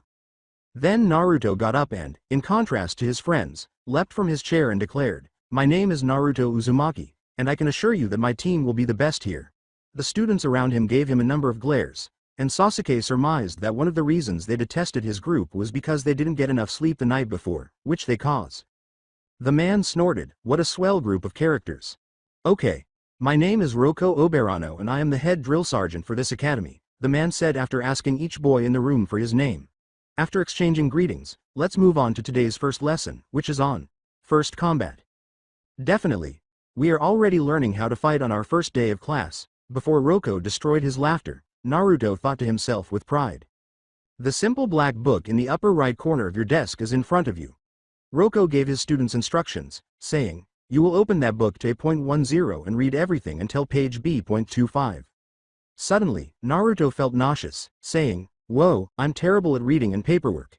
As he cried in his mind, Naruto turned to his right and noticed that Snow was struggling with the assignment as well. Meanwhile, Sasuke started scanning the pages nonchalantly, seemingly enjoying what he was reading. Turning back to his own book, Naruto let out a dejected sigh and opened it to pages A10, doing his best to comprehend the material. Gosh, this is not what I had anticipated doing at the academy. Where's the real fighting? Hell, where's the distressed mistress? Snow grimaced to himself while looking at his reading. He quickly looked around the room and saw that Rocco was busy talking to a student. Snow looked over at Sasuke and found that he was already scribbling down notes. Seeing a perfect opportunity to get some information, Snow leaned over Sasuke and whispered, can you please let me copy your notes, Sasuke? He inquired. Sasuke paused his writing to glance at the blonde-haired man, and when he felt another blonde-haired man glance over his shoulder, he realized he needed to assist them both. Well, don't develop this as a habit, though. When we return to the dorm, you both need to put in a lot of study time because you still need to learn this material. Silently, Sasuke inquired. Naruto copied Sasuke's notes and said, yeah, sure, whatever you say, Sasuke. Sasuke merely moaned at the two blonde-haired boys' ignorance. I can tell that group knows what teamwork is all about. Before returning to the front of the class, Rocco smiled to himself and said, okay ladies, it's time to see if you were able to find any important information and most importantly define it. Rocco looked around the room before deciding on his first victim, saying, you, the raven-haired boy, pointing to Sasuke, who only arched an eyebrow when he was called out, what are the 5 main roles for a soldier? With patience, he asked. Naruto started to perspire because he didn't know what the 5 roles were, but Sasuke just smirked at him and confidently replied, "That's easy, they are the Commando, the Ravager, the Medic, the Synergist, and lastly the Saboteur." Roko nodded his head, impressed by Sasuke's accuracy. At this point, Roko turned his head sharply in Naruto's direction and grinned broadly. "He's going to pick me, oh shish. How should I proceed? Hold on, I've got Sasuke's notes. Just trust me, Naruto, believe me, damn it. I've got this." Naruto debated with himself in his head until his name was called. "What are the details of each role, Naruto?" After posing such a difficult question to a very foolish boy, Roko laughed aloud inside. Hold on a sec," Naruto said weakly before diving into his copied notes. It took him about 5 long minutes before the man coughed loudly, indicating that he was done waiting. Right then, the Commando role is meant to deal the most damage and acts as the main damage dealer," Naruto said, glancing at Sasuke, who nodded subtly, indicating that he was partially correct thus far. "The Ravager is used to build up a stagger against the enemy, the Medic's job is to heal his comrades, and the Saboteur is the opposite in which he debuffs." After fumbling with his words and unintentionally holding his breath while speaking, Naruto had to exhale deeply. "If I were you, I wouldn't rely too much on my friend's notes all the time because there might be a time when they need your help," Roko remarked, shaking his head. "In any case, you're right." Roko quickly asked other students about what they had read in their readings before the class ended and the 3 boys were escorted to their other classes. Today was probably the worst day of Naruto's life. All he did in each of his 9 classes was either reading or doing paperwork. If this was all they did every day for the next 4 years of their academy life, then he and Snow would both fail. The only reason they could even remotely comprehend what they were learning was because of Sasuke. However, he had to admit that he understood enemy recognition fairly well because he was the only one who could tell the difference between a regular behemoth and a greater behemoth. He sighed as he looked up at the now entering Sasuke, who appeared completely fresh and self-assured. "What did I tell you earlier, Naruto? Why don't you and Snow study at the moment?" Calmly, Sasuke asked. "Give us a break." After saying, "We'll get to it when we feel like it," Naruto felt 2 piercing eyes pierce his own. Sasuke narrowed his eyes and threatened, "If you want to continue copying my notes, I suggest you start studying now and every night." Naruto sighed to himself once more and wondered what Lightning was doing at the moment. The 2 boys looked at each other and grimaced because they knew they had to study or risk failing, and Naruto was not willing to fail. No, he promised himself and Lightning that he would finish this and graduate. Lightning softly sneezed while laying down in her bed. Dang it. Someone's probably talking about me. She couldn't help but to suspect that it was Naruto talking about her. She smiled a bit from that assumption. Yes, that boy could never keep his mouth shut, but at least when he talked it was somewhat enjoyable, unlike Blabbermouth over here. Lightning glanced to the left of herself and spotted Eve sleeping restfully. Lightning had to deal with that girl's non-stop chatterbox the whole entire day, including when she was eating. Only when she fell asleep did she stop talking, at least in reality. Lightning wasn't so sure if she stopped talking in her dreams, and she definitely didn't want to find out. They were now officially teammates, and to be honest, she was liking the girl a little more and more. But Lightning couldn't sleep right now. She couldn't believe that she was at the academy. She was one step closer to her dreams of becoming a soldier. Only then did she believe that she could protect Sarah effectively. Rolling over on her bedsheets, she couldn't help but to remember that night. A flashback on a chilly, rainy night. 4 individuals were seen running through the pouring rain as if they were about to die and would be killed if they slowed down. "Where are they, honey?" The equally elderly man abruptly stopped to listen when the older woman asked, but he did not hear anything. "You're gone right there," the man said uneasily. "I can't hear any footsteps behind us." 4 other men were trailing them, but the silence had gradually decreased. "I want to go home right now, Mom," an 8-year-old girl sobbed to the older woman, who seemed to be her mother. Before her other child started sobbing aloud, the mother comfortingly said, "Shush, it's okay, we're going home right now." "But, Mom, our house is facing the other way," the young 8-year-old answered. "All right, Moms will look after you for a while." The man kissed each member of his family on the cheeks and disappeared into the mist, saying, "I'm going back to see what happened to our escort." "Where is Dada heading?" the 6-year-old asked naively. "He's going to check on those nice men we met earlier today to see if they're okay." "Will Daddy return?" The mother started crying on the spur of the moment because she knew what was going to happen and that it was the last farewell her husband had given them. She quickly put her head down, grabbed each of her daughter's hands, and led them away from where their father had just left them. A few moments later, they heard a death-splitting scream reverberate throughout the silent night. The mother only accelerated her pace desperately in an attempt to reach the safe house until she saw him, who was casually leaning against a lamppost and playing with an odd knife in his hand. The mother stopped and instinctively pulled her kids behind her for protection. As the mother pleaded with the stranger, "Whatever you want, leave my children out of this." However, he merely laughed before answering in a deep, threatening voice, "But it was you, not the kids, that I was told to kill." The man started to approach the woman slowly, saying, "You know too much to be allowed to live." "What is he talking about, Mom?" A very frightened Lightning, cowering behind her mother, asked. "Listen to me, Claire. For the next 5 minutes, I want you and your sister to close your eyes and not open them until you are deaf." Claire interrupted her, then hushed her to listen, saying, "You have to promise me that you will take care of your baby sister? Can you hear me?" As Claire was being choked by tears and grief, the mother frantically asked, "I want you to act like the big sister you are and protect her. Claire, you have to be strong for Sarah. Most importantly, be strong for yourself." The mother then gave each of her children a forehead kiss before slowly approaching the man. She closed both her and Sarah's eyes, remembering what her mother had instructed her to do, and braced herself for what was about to happen. Curious, Lightning couldn't resist keeping her eyes closed and sneaking a quick peek, but it was still enough time for her to witness her mother's brutal murder. She saw the man pull her so that her face was facing theirs and her ass was facing him. Any final remarks? The woman simply shook her head in response to the man's indifferent question, saying that she had given Claire all the information she needed. After that, Claire witnessed the man slit her mother's throat and watched as her mother fell to the ground. Unconcerned for her own safety, she hurried forward to save her mother, only to feel her pulse a few seconds after the deadline. Lightning lost it, and she lunged at the man who killed her parents and destroyed her family with the intention of killing them. However, the man simply sidestepped her and slapped her down, leaving Lightning immobile from shock and pain. She was now looking directly at her now dead mother, but she thought it odd that she seemed to have died smiling. Remembering her location, she glanced back up at the departing man and yelled, "Who are you?" Lightning repeatedly relived the entire scene in her mind until she keyed on a specific sentence from her mother. The man paused for a moment before casually responding, "I am not of this world." He then disappeared into what appeared to be thin air. "Claire, you have to be strong for Sarah." "Sarah," Lightning gasped, completely forgetting about her. She quickly turned her head and saw Sarah counting while covering her eyes with both hands. The flashback has ended. Yes, Lightning was going to give it her all for the next 4 years until she graduated. "I promise you, Mom," she said as she finally experienced the familiar sensation of sleep. "I'll get back at you and your father.